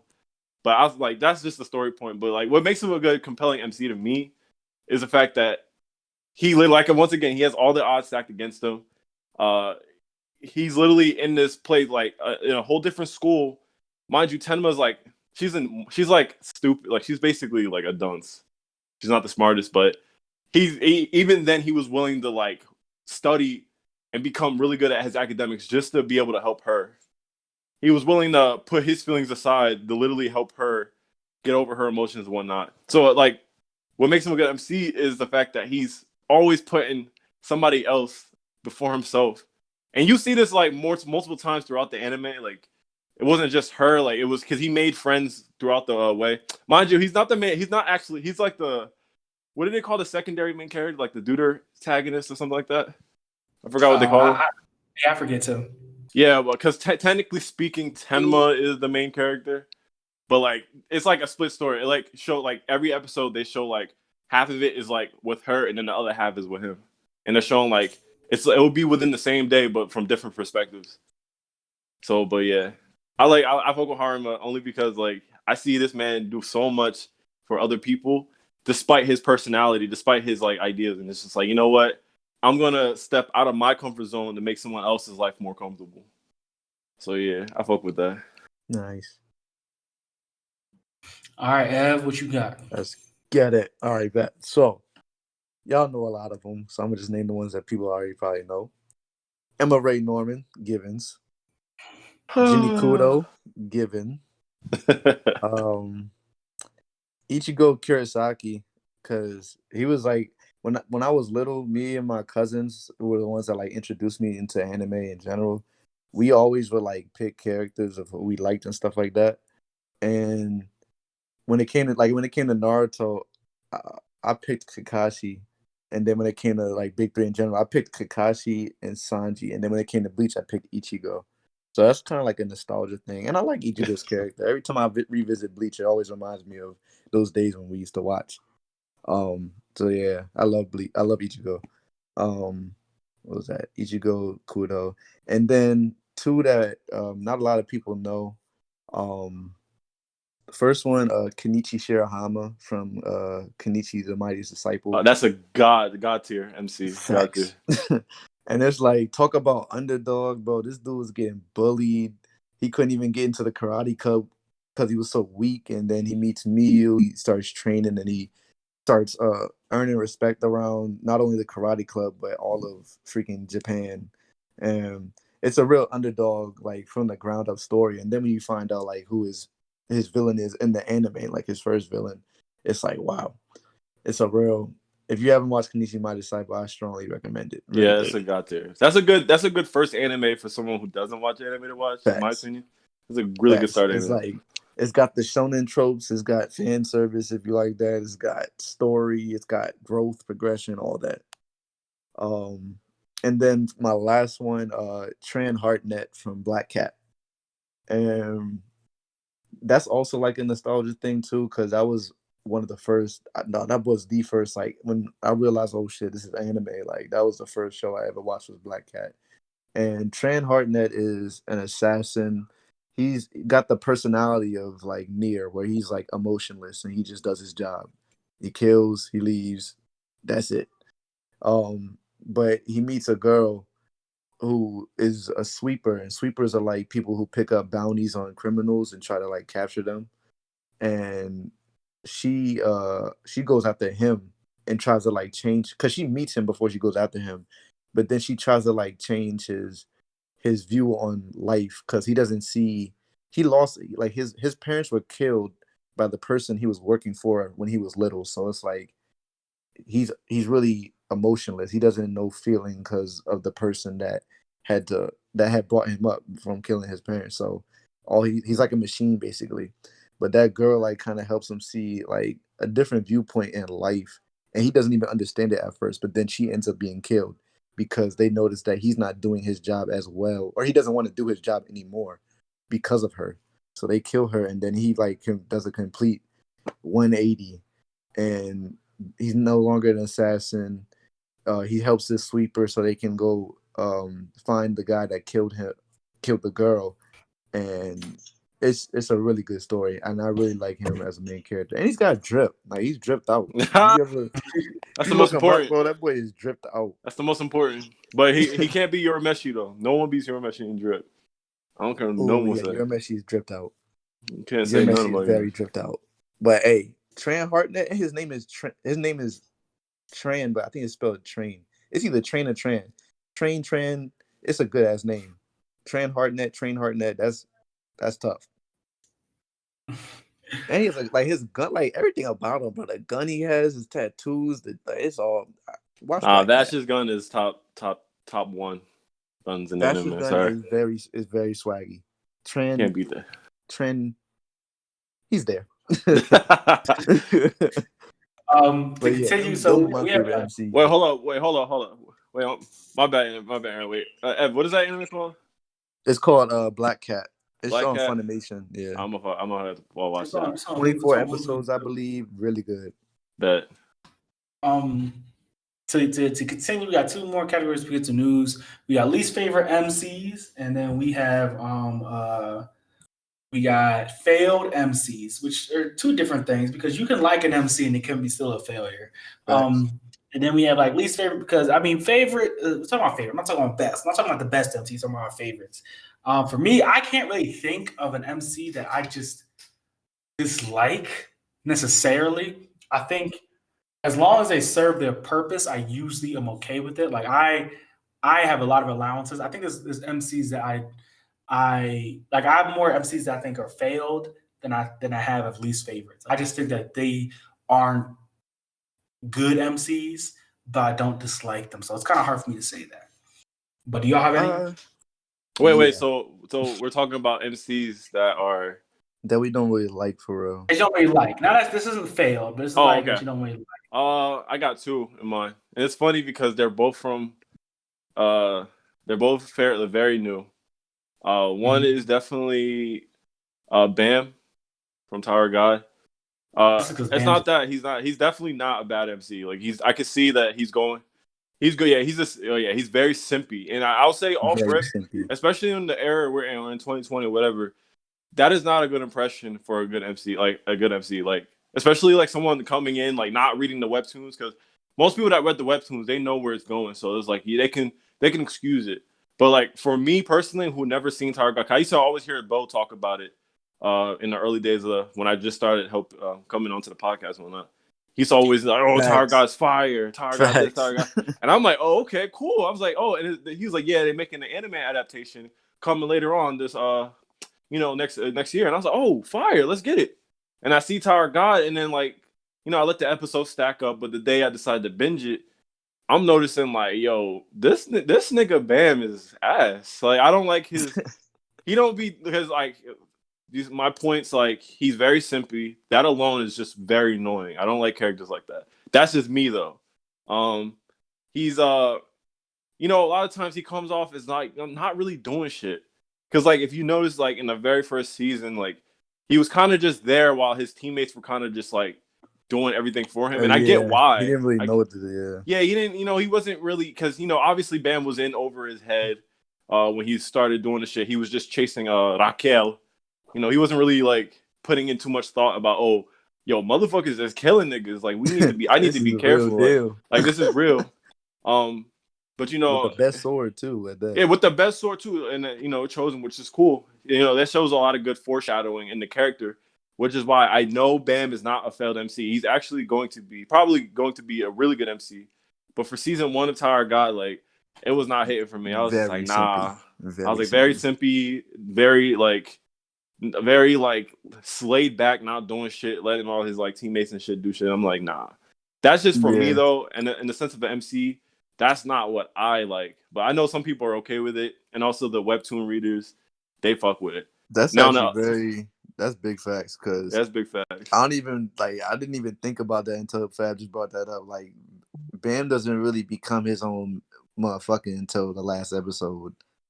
Yeah, like that's kind of like that's when I knew like, oh, all right, so that was just season 1 doing season 1 shit. They're just building up for season 2 because season 2 is probably gonna be fucking amazing. We all know that's probably what's gonna happen. It's just season 1. I was like, nah. Yeah, I feel that. On another, funny enough, another MC which I don't think is failed, but I just don't like him. Is another webtoon character, Jin Mori. I was gonna say him too. I'm not gonna lie. Yeah, you have to understand, and I'm talking to all the God of High School stands out there. I want to like Jin Mori. I really do. But there's nothing I can see compelling about the character. First of all, this man came in whooping ass off rip. Like they sent this strong. They sent him to the tournament because we're introduced for like a 30-second backstory drip, but just cool and all. And then this nigga wakes up. Oh, I'm late for the tournament. Yeah, I love the very first scene when he's chasing the criminal. That's cool and all. I was like, oh, that's perfect setup for a character. I realized that he was late for the tournament, but he still put someone getting robbed over him making it to the tournament on time because he could have been disqualified and shit. So I was like, oh, I fuck with that. But then they send like niggas that obviously are like mad strong, and Jin Mori just first of all has no regard for like anybody's matches. Like he just interrupting people's shit. Like he has the audacity. I was just like, yo, who is this nigga, bro? This nigga just interrupted someone's match and started whooping his ass. Which isn't a big deal. It's whatever. Our comedic sides are like. Aside though, like Jin hasn't really shown me like why he's such a likable, why I should care about him. Cause like they keep showing like, things going on in like the background, like, oh, his grandpa. And I did finish the season 1. Well, I actually had it spoiled for me. So there's no point in me finishing it. I'm just gonna go to season 2. But y'all watch y'all I don't want to say any spoilers, but like basically I understand where they're going in the direction, which is why I said he definitely still has potential as a character. But season 1, Jin Mori, he just wasn't really. He was doing shit, but it wasn't in like a way that made me want to care about him. Like I'm like, okay, this nigga, his whole motive for doing what he's doing is just because he wants to fight niggas. Like that's some Goku shit. Like Goku already took that mantle. Like Goku could get away with that because Goku's been doing that for decades. Jin, you're an entirely new character that has no built up like character shit already. I mean, outside of your webtoon, but I'm not reading that because I'm an anime watcher. I don't know why I should care about you. And your whole reason for fucking niggas up is because you want to fight strong people. Nah, bro, I'm good. So I'll wait till season 2. I think Jin Mori's gonna become better, but as of right now, I'm disliking him and Bam. And it's sad because it's the webtoons. This is the first year we're seeing like really good webtoon adaptations. And I feel as there's a lot of good webtoons, but as of right now, with God High School and Tower God, I think their MCs are a little lacking, especially in the anime adaptations. Just a little I'll bit. say this. For Tower of God, I can agree. I think the strength of the show isn't in Bam. It's in the story. Again, it's another one where the story is more of the character than the MC. Which again, it all depends on what you're watching for or what you need. I mean, I think Bam does a good job of setting up a lot of stuff like that when it comes to world building and like how the world works and all that. As an MC, he's not perfect, but I think personally, Tower of God first season was the great introduction to the series. I think they did a really good job of giving us enough that we still kind of don't know what to expect when season 2 comes. Like Tower of God, it was like, yeah, we're gonna give you just up until this nigga Bam gets betrayed, and now it's like, what do we do next? And we know the qualities of Shinsu. We know the abilities of the rest of the people that are in the group for the most part. We kind of have an idea of where the story is going. So yeah, Bam, not a great MC, but I think the story itself sells itself. It's great. Yeah, the story is great. I love the story. The story sells itself. God of High School, I agree. My problem with this, and somebody said that, another podcast that will not be named. some UK motherfuckers. We're criticizing why God of High School and Tower of God were chosen, and it's the idea that not only were they popular, they weren't the most popular, but they were popular. They played a lot on shonen tropes, and God of High School itself is just that. It's a shonen Tropey trope. is a motherfucker. It's Tropey is a motherfucker. And my problem is, as somebody who's read some of the webtoon, I haven't read a lot of it, but he's read kind of the beginning and a little bit after that. The anime did not do a good job representing the uniqueness of God of High School. Like they rushed through it and they basically showed all the homage scenes, all the scenes that are kind of homage to the shonen atmosphere, the shonen life. That's what they showed. They didn't show all the stuff in the background that really gives the characters, that really gives the characters character, that really gives the story character, that really shows the development, that really shows the growth of the friendship. That really, like, it's just like one day they don't like each other, next episode they're best friends. And I'm like, yo, like, what the fuck? Like, you get on so much stuff, and it makes you not care about it. And Jin Mori, who could be arguably a good MC, I think he's standard. Again, I don't think he's phenomenal either. But he's definitely to a detriment within the way the anime is done. Definitely taken away. Yeah, because a good point you brought up, Aaron, was like I said, I need to know why I should care about Jin, and I think what the anime did, one of the episodes, a really important plot point that could have really helped with Jin's character, they just skipped over that entire thing. I don't know if they did that in the webtoon, but they just kind of skipped over that, and then they did little subtle flashbacks to what actually happened. It was when the other Brolic schoolboy beat up the girl in their group because he had to fight her, and he beat her ass so bad that Jin basically didn't fuck with him anymore, even though they showed it off screen, and 90% of that episode was about some fucking marriage that nobody cared about. Yeah, and I'm like, and the marriage is over, and 5 seconds later, now she getting her ass beat. Like, what the fuck is going on? Like, that's what it's shit like that. It annoys me because they do that like 2 or 3 times in the span of the. And I understand what people would defend and be like, oh, it has 10 episodes, whatever, da da da. But I've seen animes that have less episodes in that, and they do a way better job of explaining what the hell is going on and why I should care about certain characters. So to me, I just don't see it as an excuse, like the whole 10 episode ordeal, or that's a lot to cram in, or you're just not understanding it, or you also have the people that be like, oh, just read the webtoons, blah blah blah. No, I want to watch the anime. There's the reason I watch anime. I like animation. I like to see the animation styles. I like to see the fluidity of the animation, and all that, especially because I get goosebumps from really good animation. I love that feeling. So like, I'm going to watch the anime, and I need to know why I should care about these characters. I'm going to keep reiterating that because I do argue with a lot of people God of High School. Like, some people think God of High School is like top tier for some reason. I don't get it. But like, I think it's mid at best. I think it has like one of the best potentials as of right now to get better, because I feel as though with martial arts anime in general, there's a big ceiling. Like, you can really go above and beyond. but like it just has to. I think Jim Mori definitely needs work on the cover on Aaron's points. Honestly, Yeah, that motherfucker need work. It's just so much stuff just failed with that. But to move on, kind of like the failed MCs. So I run through this real quickly. I'm about to hit 2 hours. You know, I try to keep. Can I name mine like real fast? Yeah, go ahead. You didn't name yours yet, Evan? Oh, my fault. My bad, Evan. I forgot. It's gonna be real fast. Ready?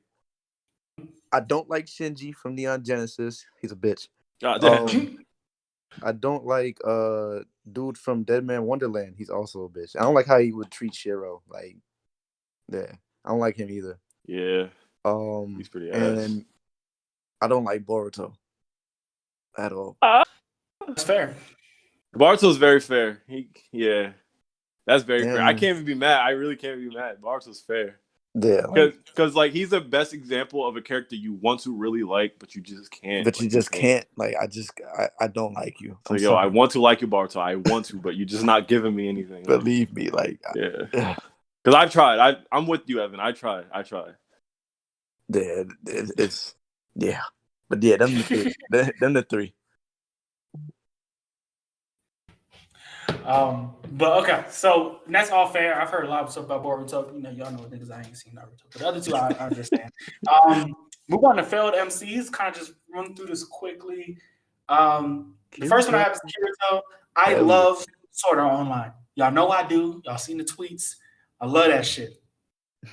My problem with SAO is Kirito doesn't good at everything. face consequences necessarily, or there is no repercussions until we get to Alicization and War of the Underworld, which I think are two phenomenal seasons.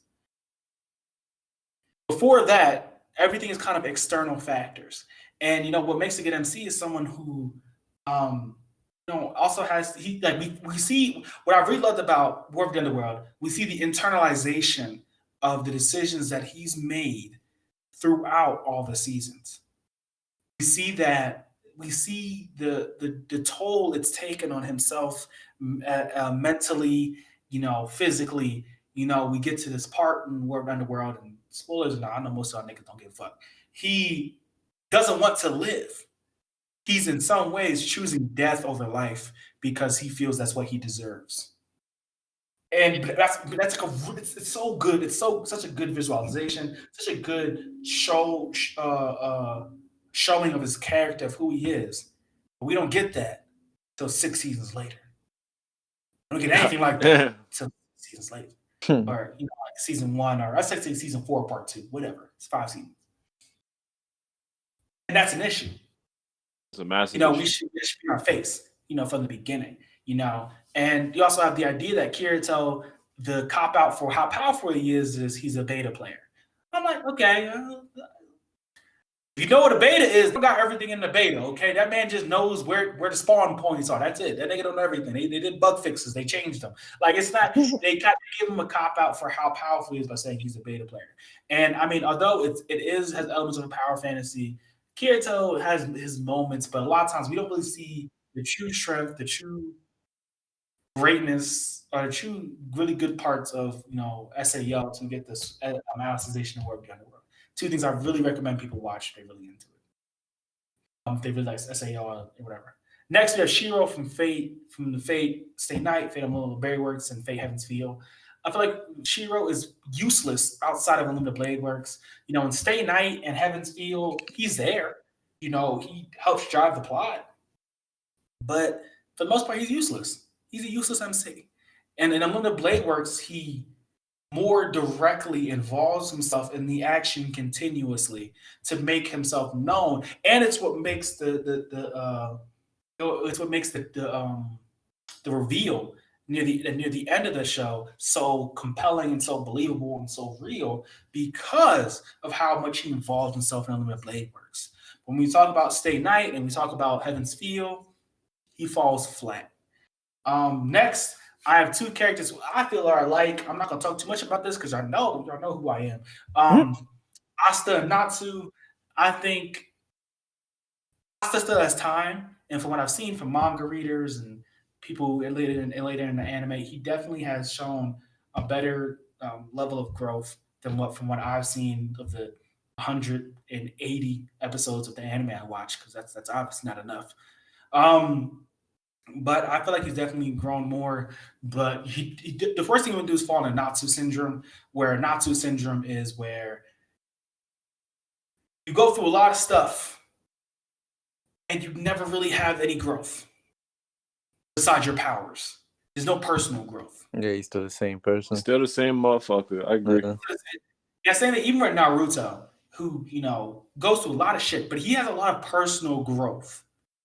He's not one-to-one from his first character, from who he's in the beginning to who he's in the end. You know, parent Naruto is not the same as child Naruto, and teenage Naruto isn't the same. Like as he changes through different ages, different trials, different tribulations, he has personal growth. Natsu doesn't have that, and that's something you don't want Asta to fall into. And from what I've seen, heard, he is growing personally, but again, I've only watched 180 episodes. Listen, I agree with you completely, Aaron. Especially with the fact this one point, and I bring it up to anyone who really like cherishes Black Clover. The point is, like, well, at least when me and I watch Black Clover and my friends that watch Black Clover, I find that we all care about characters that aren't even the MC. Like, I care more about what happens with Yami and more that cares what happens with the what's his name? Luck. Homeboy with the Luck. I care about Luck. I care about Homeboy with the portals, because he's basically he can only do basically defensive spells, but he's there to just support his friends. Like, I care more about what's going on. Oh yeah, Noelle. I love Noelle. As much as bitchy as she can be, she's really annoying sometimes. But like her growth as a character was fucking fire. That's very true. And that's the thing. It's like, yo, I love like the fact that I like the side characters or like the secondary protagonists more than Asta himself, because Asta be coming off dry, bro. Like I'd be like, I don't really give a shit. Like literally when Asta gets a new ability, I'll be like, okay. I'm glad you brought that up, because I was gonna bring up that we can make an argument that Aran is a failed character, and I'm not talking about Lost Homie. I'm talking about Attack on Titan. Oh, I thought you were talking about Aran. I was like, god damn. Well, I'm talking about like Aran from Attack on Titan. I think I wouldn't go as far to say that he is one, but I would say that his character isn't what I expected it to be in terms of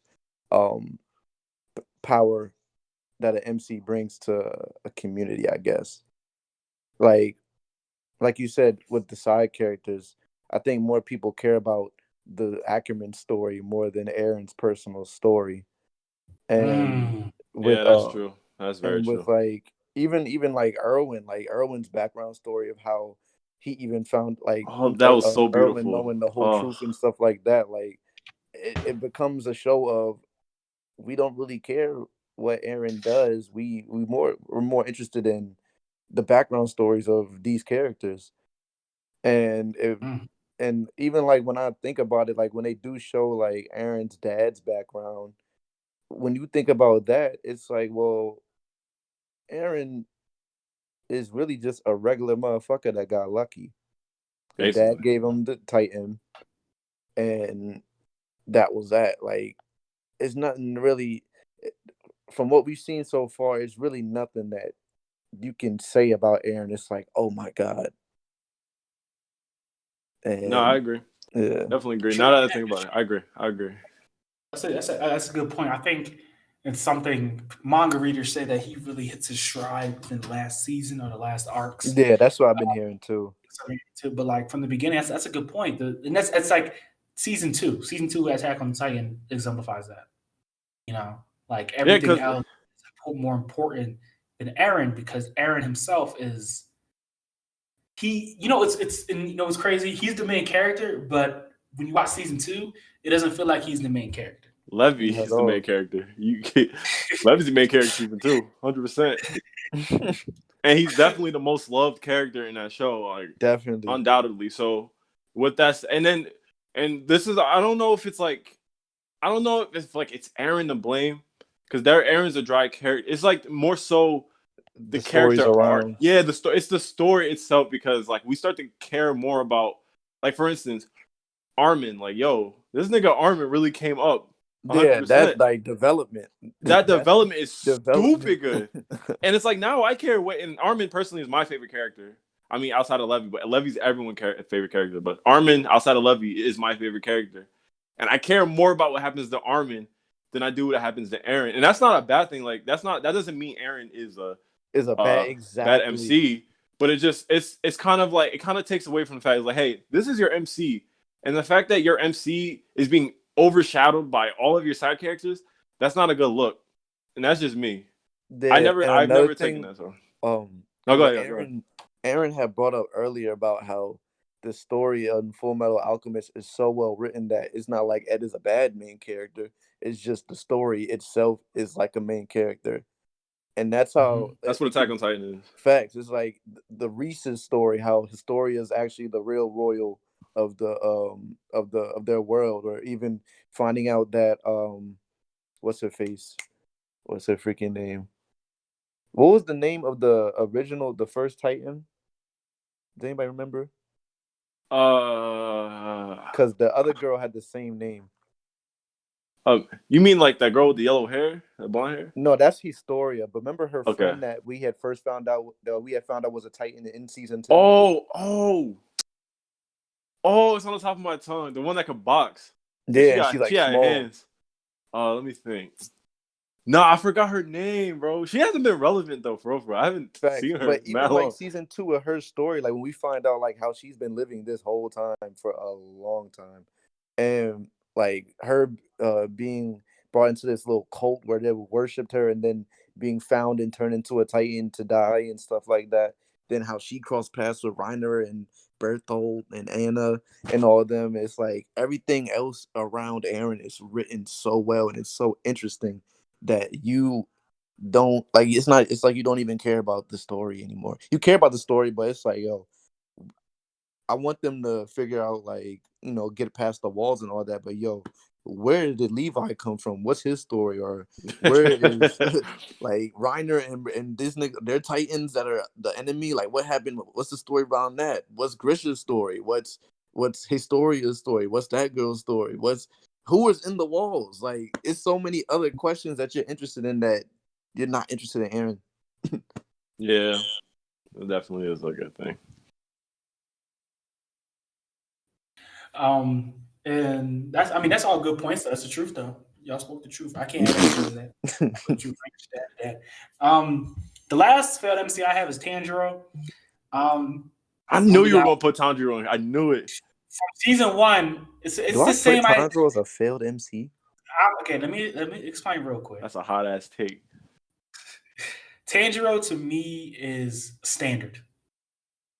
He's again right now from season 1. He's a 1-to-1 person. I know from the spoilers I've heard from like the end of the manga, he come a little different. But from what we've seen from season 1, for me personally, he's a standard. He's the only him and Zenitsu are the same people they are through the entire show, and they go through some dramatic shit. But it's like they don't learn anything. Like the only person who learns is the third guy. Oh my gosh, what's his name? I forgot his name. He has like Inosuke. Inosuke. Yeah. Inosuke. What I really loved about Inosuke, he had that one moment where he's fighting the daddy spider, and he gets whopped, and he gets his ass beat. You know what I mean? And he comes out of that, and he's like, "Yo, I'm not that nigga. I thought I was. I'm walking around thinking I'm the biggest nigga in the gym, and I'm little. These niggas be lifted." And it's like, we see him laying on the ground, and you know when he doesn't train for like those days because he's internally figuring out what to do next. I love that about Inosuke. Inosuke grows. Tanjiro, because he's so powerful, so to speak, he doesn't have those internal issues. Tanjiro's sword breaks, and that man taps into flame dancing. And he's like, "Yeah, we won. Yes, sir. Yeah." That was an anime moment. I said that when I first saw an anime moment. I mean, I love the moment. The moment it is. I love it too. Beautiful. I love anime moments, but it's a great, with him, getting in touch with the roots of his family, and it's a great, it's a great moment. But there's no growth for Tanjiro. You can have that and still have Tanjiro grow personally, and I just feel like it doesn't happen. Now, hot take, people might disagree. I don't give a fuck. That's just how I feel about Tanjiro. Do you have any other failed MCs? Let me think for like 2 seconds. Yeah, let me think. Failed MC. Before we move on to the news. I would say if it wasn't for the greatly written and executed writing of Gurren Lagann, that Simon would be a failed MC. But like I said, once Kamina died, because if Kamina died and it went another way than what Simon did, then that show would have been bad. But because Simon like stepped up and like stopped being like his old self, that's what like really made him a really good MC to me. But prior to that, Simon was on the verge of falling. But let me think of some more. Shoot. Let me look at my list. All right, so that's everybody's. We're gonna go ahead straight into the news. Got a decent amount of news today, not too much. First, we're gonna talk about news. Hypnosis Mike and the history of Japanese hip hop. Now, I have not watched Hypnosis Mike yet. Y'all know I'm fucking excited for it. I've not watched it yet. If you follow Blanime Pod, one of our friend pods out there, Mike made a post about it. Panda from Worst Gen, she was DMing me and Spike's Lady about it. And it's apparently some hot ass, as we thought it was going to be. A 2-pack of ass. I just want to talk about this a little bit. Hypnosis Mike, King Records multimedia project about crews of anime boys fighting each other in rap battles, made its way onto the airwaves this month. While Hip Mike, apparently that's what it's called by its fans, I don't know anybody who's a fucking fan of the show, already has a noticeable following in the West, thanks to several music and manga releases. Again, I don't know anybody who's a fan following of this. Thank you. It's safe to assume that its following will only expand with the premiere of the TV anime called Rhyme Anima. The rise of Hip Mike represents the growing popularity of hip hop in Japan, and with it, the increasing likelihood of foreign fans of Japanese pop culture being exposed to Japan's distinct take on the original American music genre and the culture surrounding it. Now, I'm gonna say this. I'm not gonna read all of this because it talks about the beginning. I might talk about that a little bit, but this is going to do nothing. This is going to turn away people. Any self-respecting person is going to. Hypnosis Mike is. I haven't listened to it yet, but from what I've heard from my friends, this is going to be the worst music anime I've ever heard in my life. And I love music anime. But why the hell? Now, what would have turned people onto music in Japan is Carolyn Tuesday. What has turned music on the people in Japan is music that is respectful to where it comes from. Anime OPs have done more to turn people onto J-pop and J-hip-hop and rap than this show will ever fucking do in its entire lifetime. What turned people on the J-hip-hop was I'll say Demon Slayer, not Demon Slayer. Was oh my gosh, was that anime that came on Netflix last year and I can't remember. Demon Crybaby. Oh my gosh, I can't remember. Devilman Crybaby. That turned people on to J hip hop because them niggas was spitting in there. But the people here are not doing that. A small history lesson says the earliest beginnings of hip hop in Japan can be traced back to the late 1970s when experimentation within the Japanese pop music scene was widespread, especially regarding electronic music and international genres. Famed artists like Studio Ghibli, or Ghibli composer Joe Hisashi, and the father of city pop Tatsuro Yamashita got the start in this era. But it was now legendary synth pop trio Yellow Magic Orchestra that would not only bring hip hop to Japan, but contribute to hip hop's early success in America as well. YMO had a symbiotic relationship with New York hip hop pioneers Africa Bambaataa and Mantronics, who sampled songs from 1978 debut album and new tracks and DJ mixes that will be cemented as classics in hip-hop history. As a result, YMO went on and released the song Rap Phenomena on their seminal 1981 album BGM, which many credit as the first instance of original Japanese hip-hop. Now, I'm going to be honest. I'm a fan of hip-hop. I don't know any of those songs. I don't know who any of those people are. Like, you know, when people think of hip hop in Japan, they think of Samurai Champloo and think about anime. New Samurai Jazz. Champloo. Think about Nujabes. That's what we think about. We think about the people who worked with Nujabes. We think about Jay Dilla. We think about, and I think Wu-Tang is the only other one I think about. Wu-Tang Clan. That's what we think about. These are facts. I mean, maybe I need to do a history lesson. I need to go look into it because this is about DJing, and I'm not the biggest. I don't know the biggest knowledge in DJing, so maybe I need to learn a little bit more. But I heard they were doing like battle rap though, and that's just like, are you serious? Battle rap is that's the worst thing you can kind of adapt because battle rap is so ingrained into it's deep culture rap. And Most battle people don't rap even read is disrespectful too. So yeah, most people don't even most rap fans don't even make it to battle rap. The most rap fans was 50 Cent and what was that? Jeezy, smell that? Not Jeezy, it was 50 Cent and G-Unit. But G-Unit, yeah. But when 50 Cent had his beef with and Drake and Meek, that's the most people really know about battle rap. They don't really know about the underground. They don't know about battle rap. Yeah, so this is just, I don't know. This so I haven't listened to it yet, but even this, you know, kind of trying to attribute and say that Japan had a really big influence on American hip hop. I feel like, yeah, see, it says early 2000s onward, Nujabes, yeah, Japanese underground, late 1990s. Yeah, I mean, that was the influence we think of. Like, that's the only influence I think of, I'm not gonna lie. Yeah, like I can't think of anything where people where black people are I mean, we listen to J-pop. J-pop got some hits. We listen to anime OPs, they got some hits. But no, I can't think of anybody that's really thinking, oh yeah, some Japanese rap.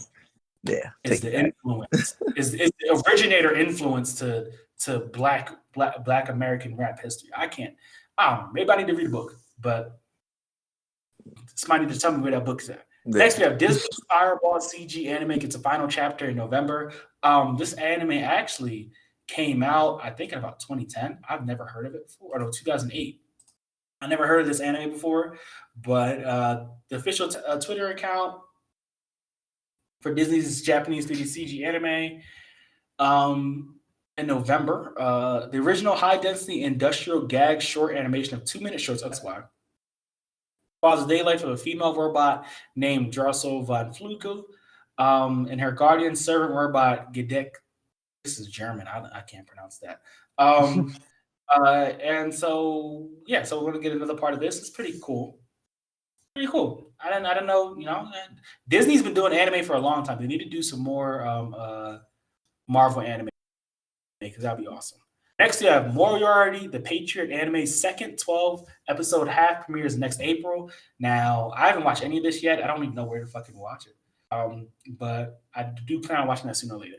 Next, we have My Hero Academia and Demon Slayer rank on the New York Times October graphic books bestseller list. Ooh. Crazy. Especially since Demon Slayer's been done for a while, too. And I think they released a one-shot. But oh, yeah, for one of the Hashira, I believe. But for the most part, it's over. And the fact that they're still getting views like this is My Hero and in American market, come on now. But next we have 6 fall season anime review episode counts. I have another one on news later in this list. Golden Kamuy is going to have 12 episodes because it's apparently the second half of season 3 or something like that, I believe. Talentless Nana is going to have 13 episodes. Sleepy Princess and the Demon Castle is going to have 12 episodes. Akudama Drive is going to have 12 episodes. Kuma Kuma Kuma Bear, 12. And then Ikebukuro Westgate Park is also going to have 12. So Funimation is streaming most of those, sadly, because fuck Funimation. Yeah, so if you I mean, this is kind of we already know usually things go about 12 to 14 episodes. Only a few are going farther than that. Next, we have Regal, Cineworld theaters close again, but AMC and Cinemark remain open. I'm still not going to the fucking movie theaters, so they're not getting my money. Next, we have Funimation adds Clannad and Clannad After Story anime in UK and Ireland. So if you haven't watched that yet, I think it's a really good anime you should watch. Especially if you like Slice of Life, definitely the moves. Next, you have Final Evangelion movie will not be 6 hours long. There's a rumor apparently going around that Evangelion 3+2 1 or something like that was going to be 6 hours long. It's not true. It's going to be 5. I'm kidding. I don't know. But I don't think it'll be 6 hours long anyway. Next, we have PlayStation 5 console. The PS5 teardown video was streamed. So if you didn't see it, you can see the inner workings of the PS5. The most interesting part about the PS5 was that they have these panels that you can basically take off a little bit of pressure, and we might end up seeing a lot of creative PS5s come out. Because you can really switch panels. You can just add a little bit of pressure, you can switch the panels. It also showed that you can add extra memory and the fans and cleaning it and all this, a lot of other stuff that you can do with it. PS5 is an interesting machine. I'm gonna get it. I'm not gonna play it that much, but I'm still gonna get it. Next up, Godzilla anime series heads to Netflix from Bones and Orange. This is really big news. Studio Bones, which does My Hero Academia and has done a lot of other really acclaimed series. Studio Orange that did Land of the Lustrous, and it's done oh my gosh, it did the animal anime on Netflix. Oh my gosh, I can't think of it right now. My brain just took a fall. Beastars? Beastars, this is and Studio Orange and Beastars. So in Beastars CG is really good, like really, really good. And so I'm really interested in what we get from this TV show of Godzilla, because I don't know. I don't want to see CG Godzilla, but if Studio Orange is doing it, I kind of have faith now. So we'll see what happens. Next, we have Baki gets a new isekai spinoff manga starring Retsu Kayo. So, I mean, that's interesting. Baki?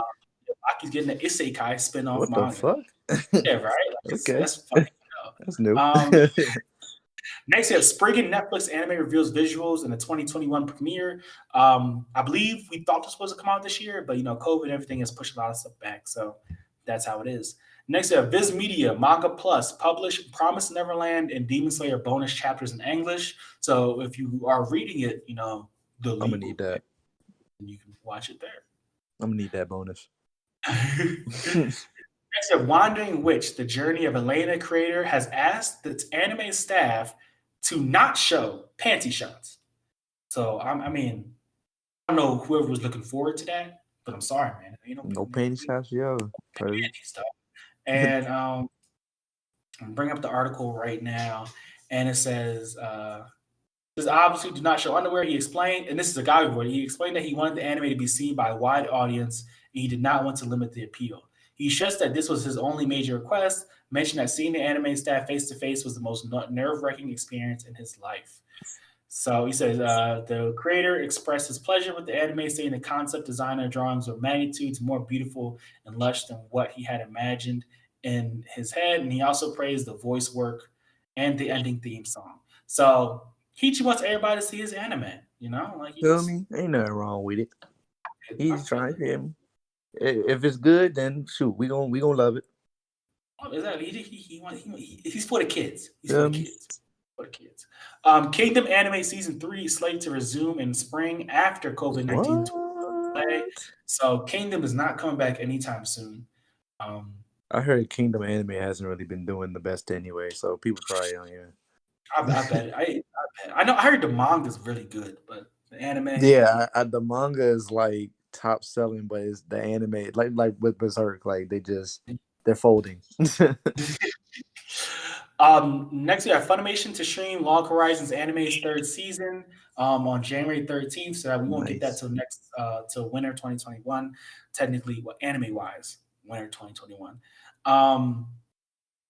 Am I tripping? winter 2020.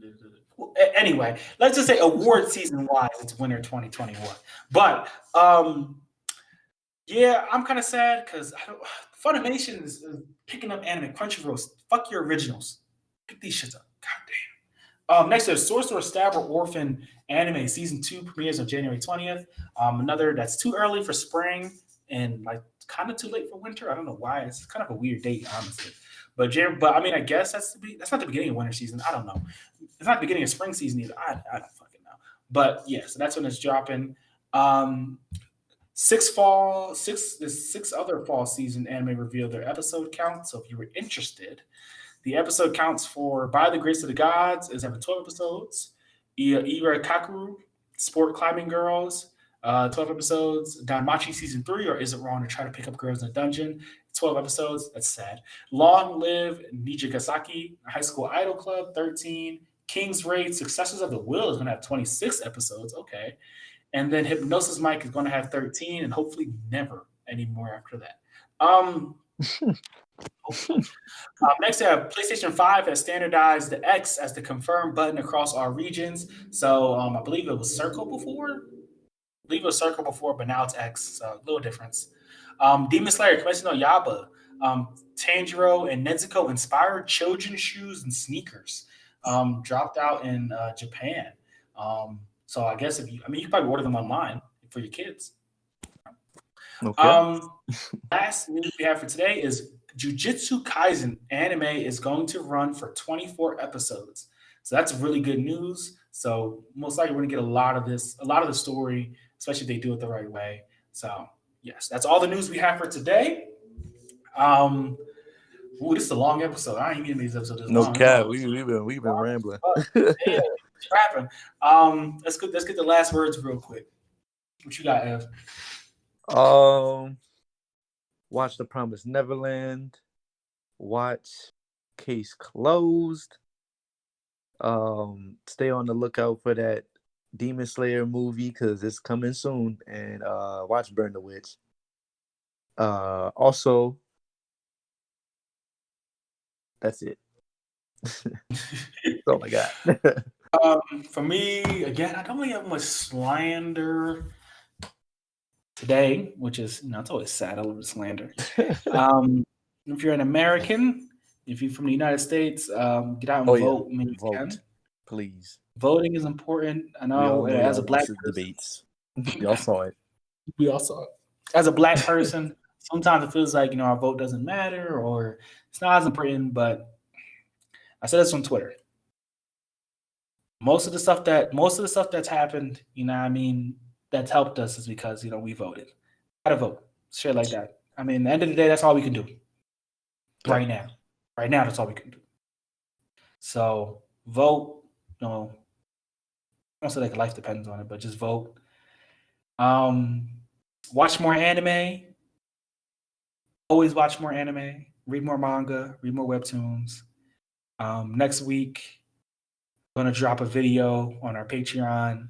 Another Where Do You Start video on Monogatari, covering the first 5 series of Monogatari that I've watched.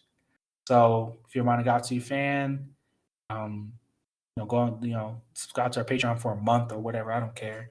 Listen to that episode. I'm going to try to drop more stuff on the Patreon soon. Anime Adult Show hopefully comes out by the end of the month. And yes, sir. He might be dropping his own personal episode too. So we're gonna have a lot of content on that Patreon soon. A lot of plays being made. A lot of stuff. So so look forward to it.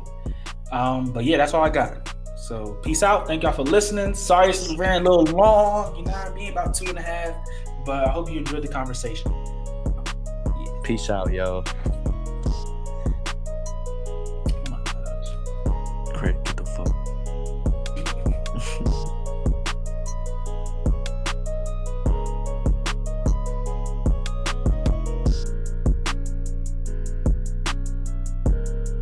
Hey everyone, it's Bruni, aka the Tiny Giant, aka the baddest beach on this podcast, here to thank you for listening to this episode of the Blxxk Anime Podcast.